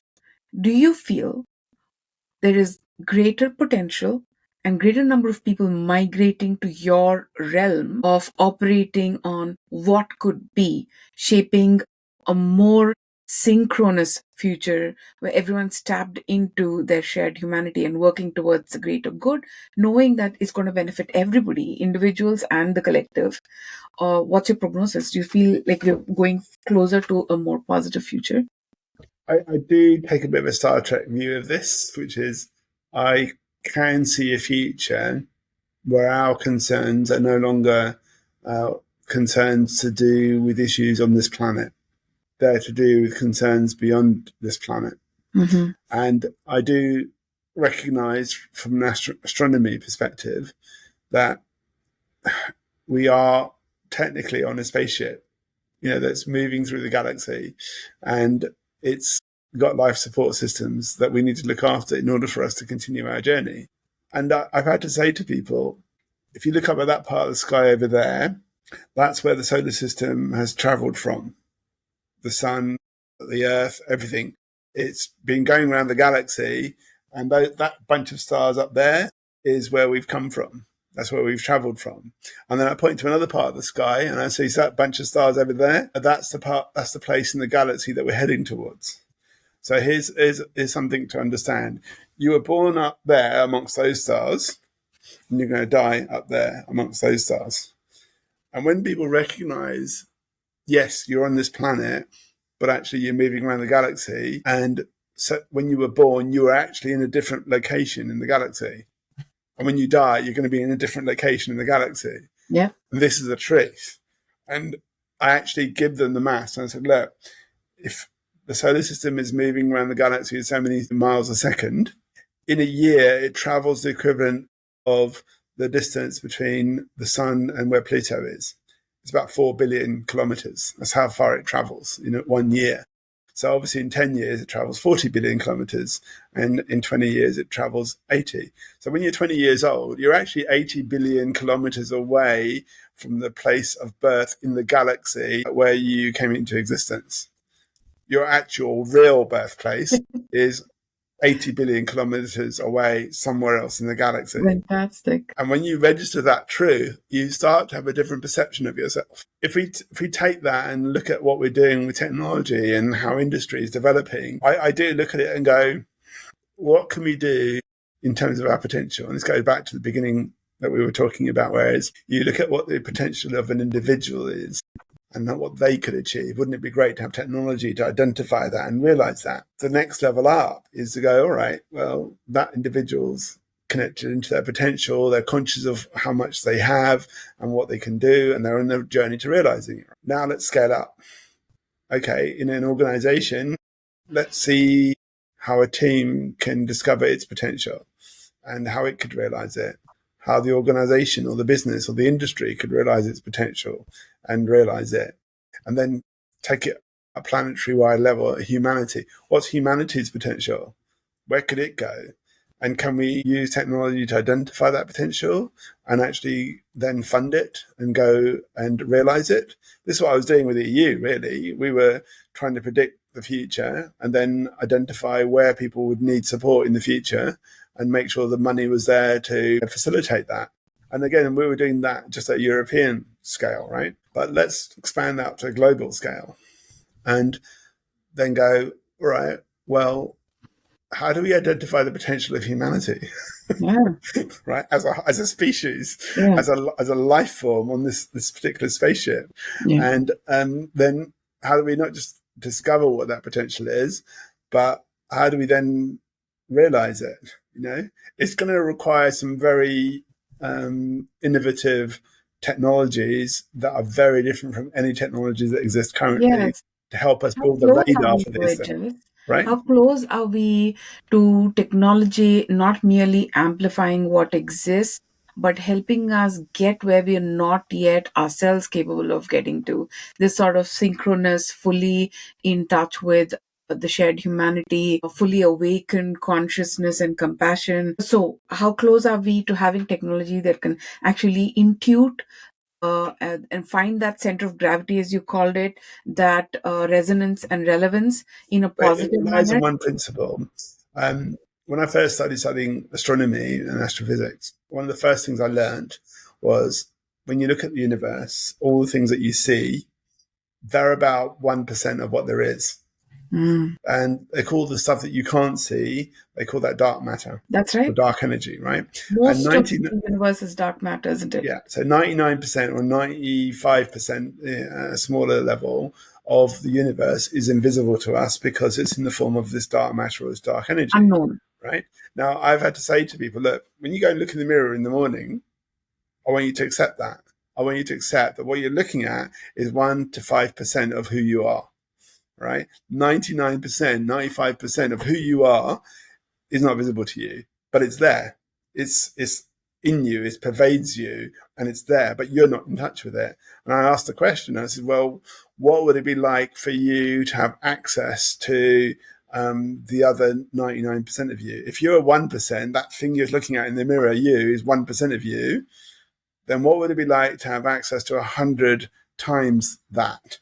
And when individuals start realizing physically, in terms of science, when they look in the mirror in the morning, they are only looking at 1% of themselves, That's right. then people are going to eventually start saying, well, how do I access the other 99%? Mm. And that's when certainly technology can help, because there are material things that we can access about ourselves, right? Whether it's through biochemistry, genetics, or, all sorts of new modern innovations that relate to the physiology of human beings, addressing things like cancer or disease, or, neuroscience. There are lots of material things that we can generate innovations around and get access to more of that invisible dark potential, shall we say, that we actually have. But then there are also things which are not material in nature.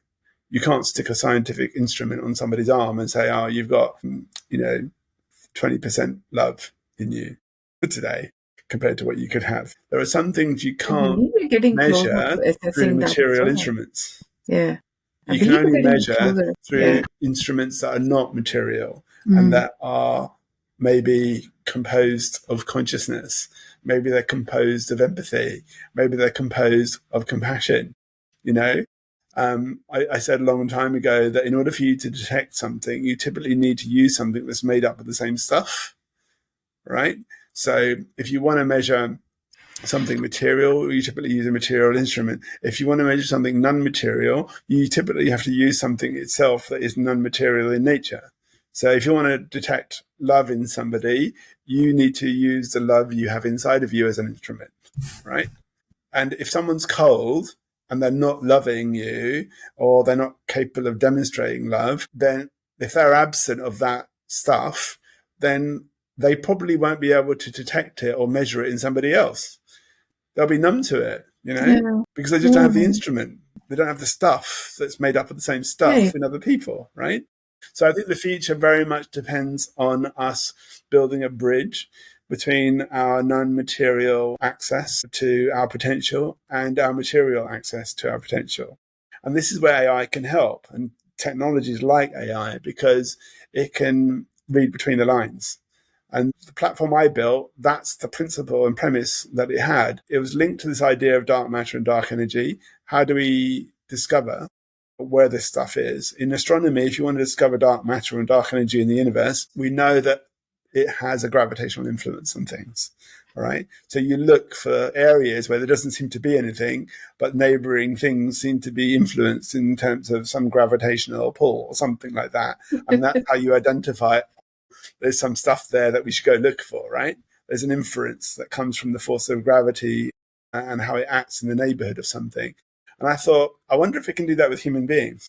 I wonder if you can look at something within a human being and see where there's emptiness and go, hang on a minute, although it looks like there's emptiness in this person, in this area, I'm noticing that there are strange movements happening in the environment of this individual in terms of the way they're meeting their needs or their emotional and social intelligence? Can I reverse engineer those dynamics and actually discover what's in that dark space within that person?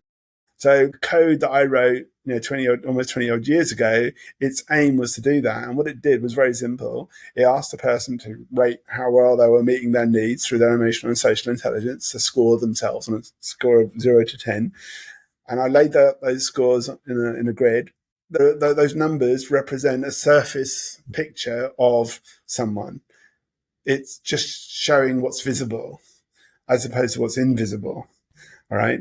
And using the same principle of dark matter and looking at how it influences things in its environment through gravity, I looked at those scores and I thought, in between these scores is information about what's beyond this person's personality, beyond what is of relevance, what is of actual resonance in them, deep down inside of themselves, where they're plugged into with regards to their humanity. So I applied some mathematics, but also an understanding of consciousness to the numbers, and I was able to read between the numbers. I could almost take an X-ray of the numbers and see what was behind that. And when you look behind someone's personality, there are two things that you will go through. You're going to go through that person's ego, and you're going to eventually get through down to their character. And my aim was to identify what was in the dark matter of this individual, what was the ego that was influencing that person's personality, and deeper down, what was the character that was influencing the ego and was influencing someone's personality. Because these are the things that would lead you to someone's personal connection to their humanity and what they're trying to be true to, right? So that's what I built my AI platform around. It was designed to interpret those results, to take an X-ray of those initial results, to reveal what the ego was underneath and the character, because it's the ego that ultimately does that thing about it determines what you do more of, what you do less of, and what you leave alone. If it does it too much, if someone is overly confident in something, or they're not confident enough because there's low self-esteem, or they're being true to themselves, it all shows up in how the ego behaves. And if you could get a map of someone's ego, you would discover exactly where they're doing too much, where they're not doing enough, and where they're being true to themselves. And from a coaching perspective, this is helpful because you can go, oh, right, look, you're trying too hard over here. Actually, over here, you don't have enough respect for yourself. And here, it looks like you have an honest opinion about yourself, right? So once you've got these pictures of these things, these dynamics, then you can go, all right, we need to get you to be less arrogant and less, not so overconfident. Or actually, look, you're demonstrating humility too much. You need to give yourself a bit more credit and recognize a bit more of your value. And actually, in this area, you're being perfectly true to yourself and you're being authentic. Now, if you know this bits of information, then you know where the work is that has to be done, right? And you know that if you get the right proportions and adjustments made, this person will end up going from a state of illumination into a state of impact with themselves. They go from torch to laser with themselves, right? And that's what I started to set up. I did it for individuals first, and then I started doing it with teams. And more recently, I did it at scale with, we're looking at trying to get hundreds of people together and try and get that process of discovering what to do more of, less of, and leave alone, from individual up to groups and teams. Now, when you scale that up to global levels, you'll also have a collective picture, which shows humanity as a whole. What does it need to do more of? What does it need to do less of? And what does it need to leave alone because actually it's getting it right there in terms of being true to itself, right? Now, once you've got that global picture, then if we do actually all work with that and we do more of what needs to be done more of, less of what needs to be less of, and we reinforce the things that, we're doing well and being true to ourselves for, then we will end up with a more advanced civilization. We'll end up with much more sophisticated and refined humanity, collectively speaking. And AI if I've been doing that with technology I built 20 years ago, what's possible now, if we were to use all the current technologies that are available to us to do the same things. We would see an acceleration, right? We would see a quickening of human development from the inside outwards. We would see that inner net zero stuff being accomplished and our inner net zero targets being achieved far more effectively, with less emotional toxicity, with less incongruence, with less incoherence, and more appropriately proportioned motivation, intention, and attention. And we could scale that too with technology. And we would scale that up to teams, organizations, whole societies and nations, eventually the whole, of humanity across the whole planet. And there's a possibility then that if we do it with the current set of technologies, it's going to be an accelerative process. It won't take 50 years to do. It might just take 5. If we get these alignments sorted within ourselves, courtesy of these technologies actually aiding us in advancing our humanity in the way that I just described. I don't believe it's wishful thinking. I've seen what happens when people discover what potential they have that they haven't yet realized. I see what happens when they discover that potential together with others and not just realize their potential for themselves, but also begin to realize potential beyond themselves. That is a magical thing to see, because the moment synchronicities and coincidences start to happen, a chain reaction has begun. And it only takes so much material for that chain reaction to go beyond a certain domain and begin to affect the whole world. I just want to share one little story, and many people don't know this, but a former partner of mine, her father was a mathematician during the Second World War, and he was recruited for the Manhattan Project. So when I met this person and discovered, being a physicist, that her father was in the Manhattan Project, I thought, wow, that's amazing to be someone who worked on developing the first nuclear atomic bomb. And I asked, what was his role? I did get a chance to speak to him, but he shared a story with me, and you can check this out on Wikipedia that these things happen. He shared a story that in Los Alamos, where the labs were, there was an occasion where a nuclear reaction, a chain reaction, was accidentally started in one of the labs. And the physicist who saw this unfolding, he knew he had to separate the two radioactive halves to stop the chain reaction. But in the process of doing it, of course, he was exposed to a huge amount of radiation. And within a few days, he died because of all the effects of that radiation.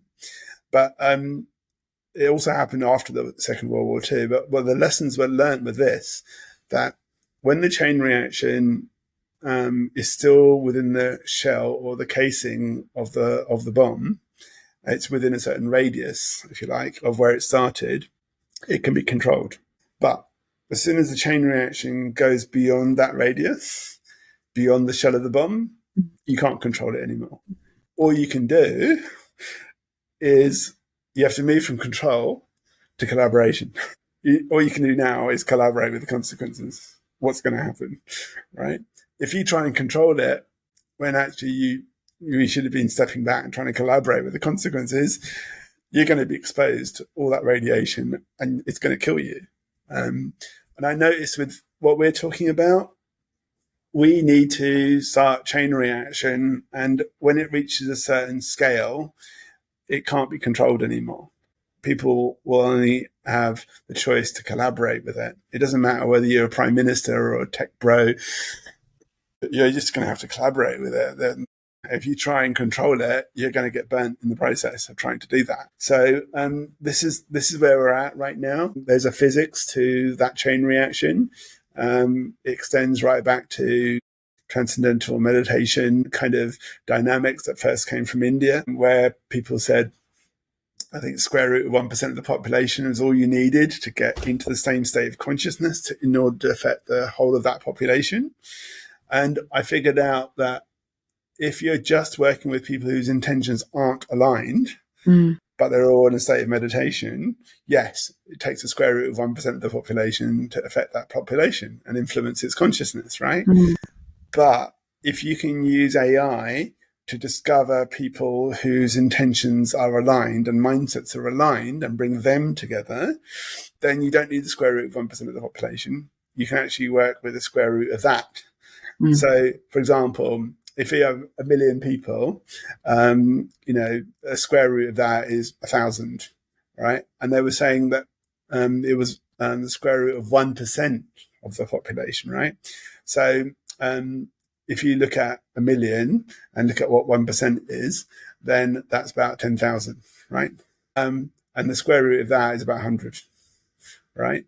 So if you want to affect 1 million people, according to that original principle, you would only need to have 100 people gather and meditate together in order to influence the consciousness of that whole population. Now, these people are not necessarily aligned in their intentions, right? Or aligned in their values. It's just having 100 people sit together and meditate and go into the same state of consciousness. Now, it turns out that when you have people who are aligned and that are connecting into their humanity in the same way as going from a torch to a laser, then it creates a much more powerful influence effect, where you don't need the square root of 1% of the population. You can actually work with the square root of that. So now, instead of needing 100 people to affect 1 million people, you only need 10.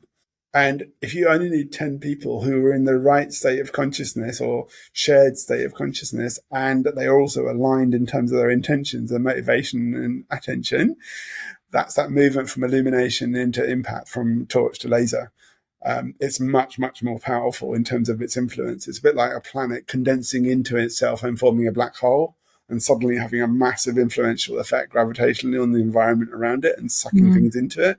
It also breaks traditional laws of networking, where typically if you want to have a viral effect, you need one thing to have a knock-on effect on something else, right?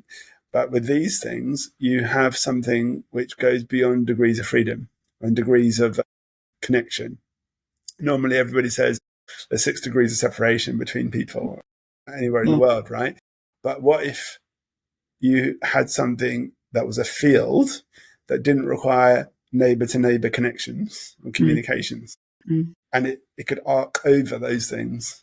It means that you could be an ordinary citizen and you could influence prime ministers.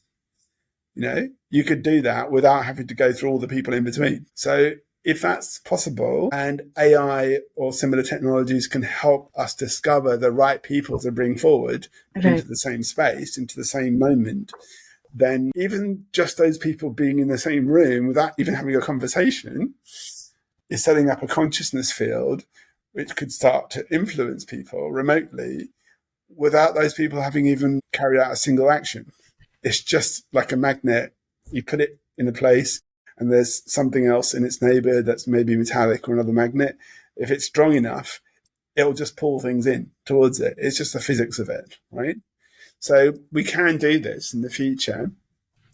And it just requires 2 or 3 simple dynamics. It requires for us to have a picture of what's out there in people's potential, then bring together supportive, challenging, and reflective forms of consciousness together. And that will start that chain reaction. You need a certain substance in order to start a chain reaction. In the case of an atomic bomb, if you just got 1 gram of uranium or plutonium and you bash it against another bit of uranium, that's not going to be enough. You need a certain number of kilos of this stuff to be brought together and have pressure put on them, an implosion, for the chain reaction to start. It's the same thing with people. You can't just go out into a field and find pure uranium. You find uranium ore, and then maybe 1% of it is actual useful stuff that you're going to work with, right? In the same way, you look at the populations out there and go, all right, we need to bring uranium ore in, and then we need to refine it and enrich it. In the same way, we find people who are radioactive, full of energy, right, and life, and we say, right, we're going to refine these individuals, we're going to enrich them, and then we're going to put pressure on them, and together they're going to release this energy. They're going to release this illumination, and they're going to release this impact. So it's amazing that the physics that applies to nuclear reactions in, atomic bombs, that same physics applies to human beings. And I just posted on this yesterday where I was saying Most people are familiar with the formula E equals mc squared, right? Energy is related to matter and light. The idea that there's a lot of energy locked up in a bit of matter. And if you apply the right pressure to it, then that energy can be released, right? But there's a Vedic and Indian kind of mindset, as well as mindset from Eastern cultures, which is that matter is the densest form of mind. If you take the idea that matter is the densest form of mind, and you stick that into Einstein's equation, which is E equals mc squared, now instead of saying energy is related to matter and light, now you're saying energy is related to mind and light. Now, the same physics that people have been using for E equals mc squared to generate nuclear chain reactions and atomic bombs, instead of releasing energy from matter now, you're going to release energy from mind. And you could start a chain reaction in someone's mind that shifts their perceptions and leads them to an epiphany or enlightenment and things like that. And then it can spread. It can have a knock-on chain reactive effect on other people. And there's a very specific maths to this. There's a very specific physics to this.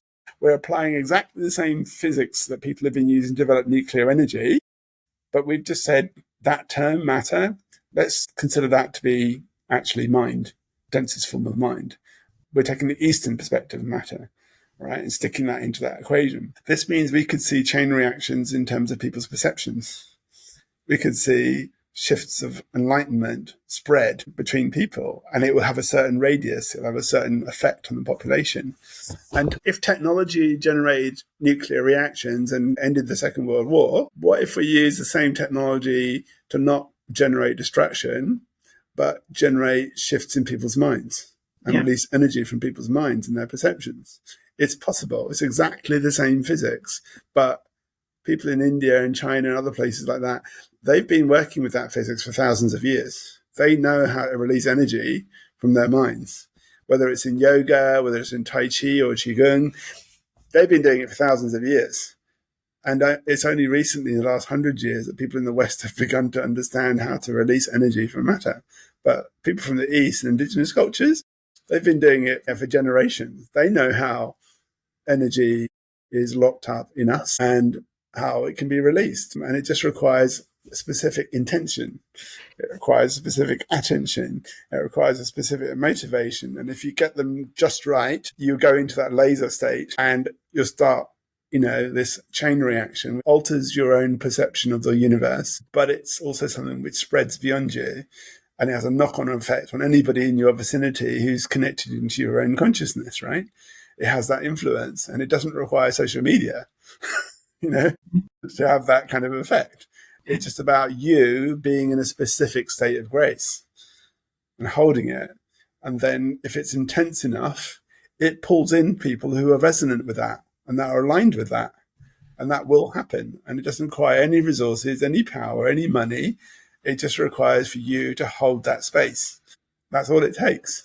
And if AI can help accelerate that by helping the right people come together with the right mindsets, it's the equivalent of enriching the uranium, right? Then we can look forward to having a very advanced civilization in a very, very, very short time. And if you look at how quickly a chain reaction happens, right, with matter, you can probably imagine how quickly can a chain reaction happen with people's minds.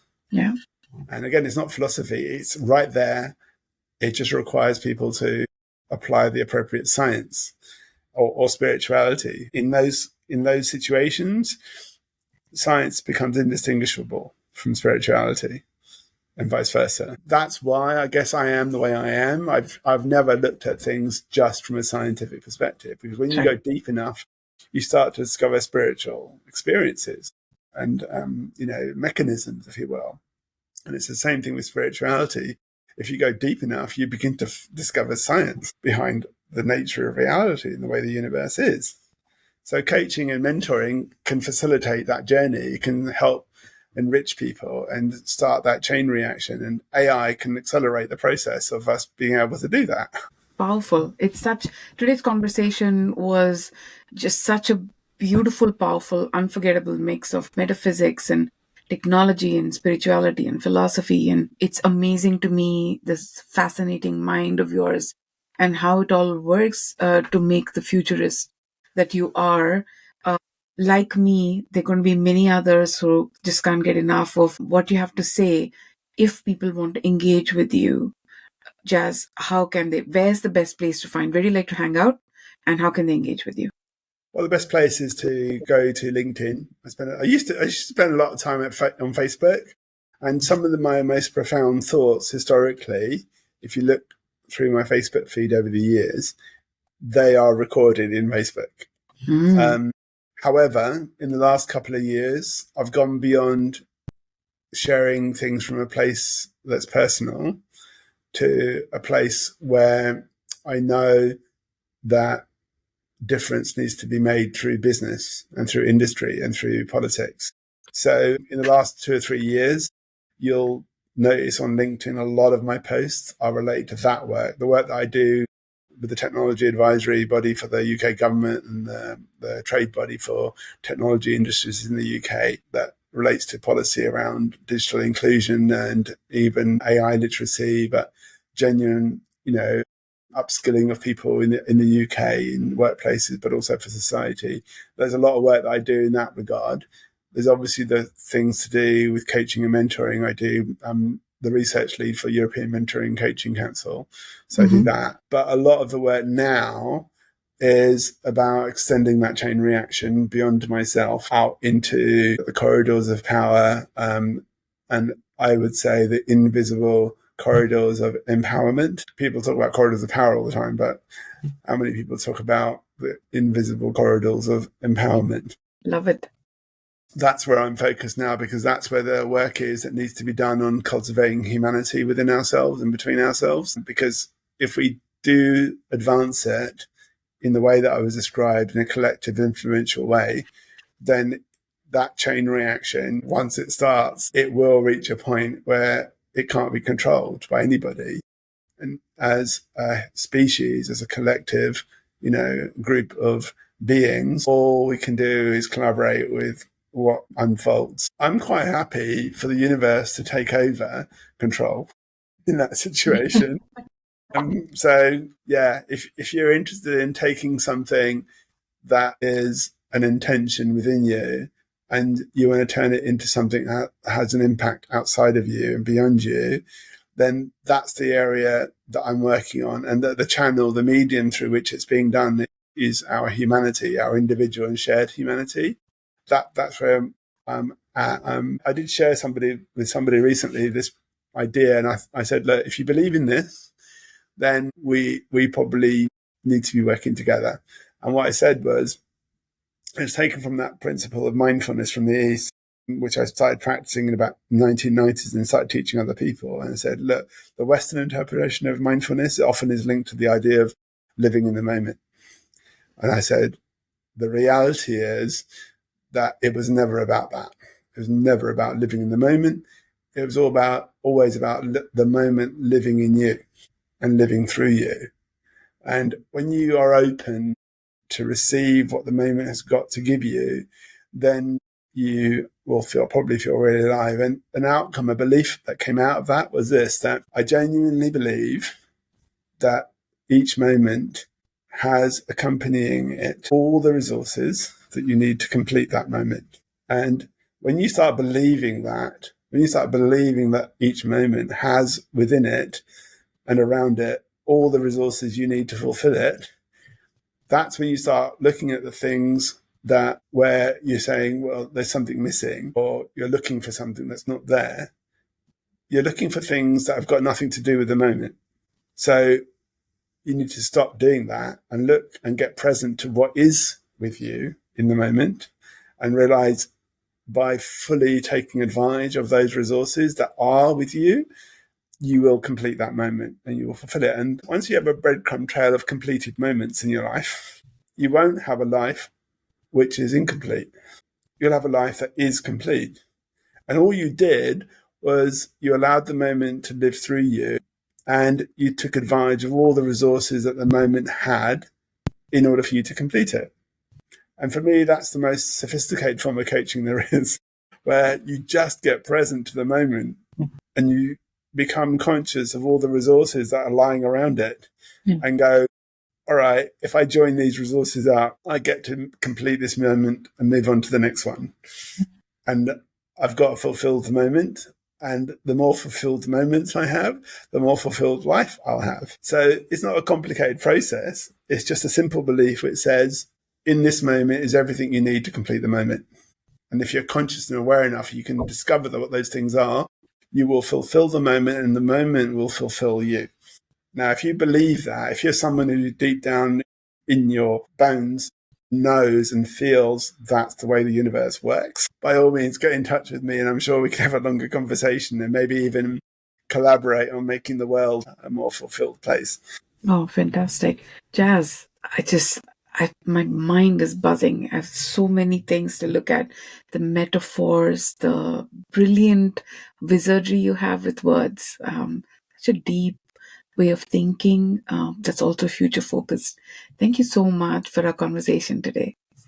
Well, thank you for providing a space to light a fire for illumination and hopefully to warm the empowerment that we have within us and bring it to life.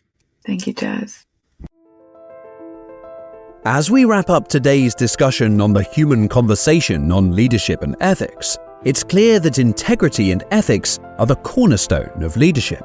Host Kaumadi Gowda thanks you for joining us in this vital dialogue. Before you go, hit that subscribe button and become a part of the community dedicated to ethical leadership. Share your thoughts and continue the conversation with #TheHumanConversationPodcast.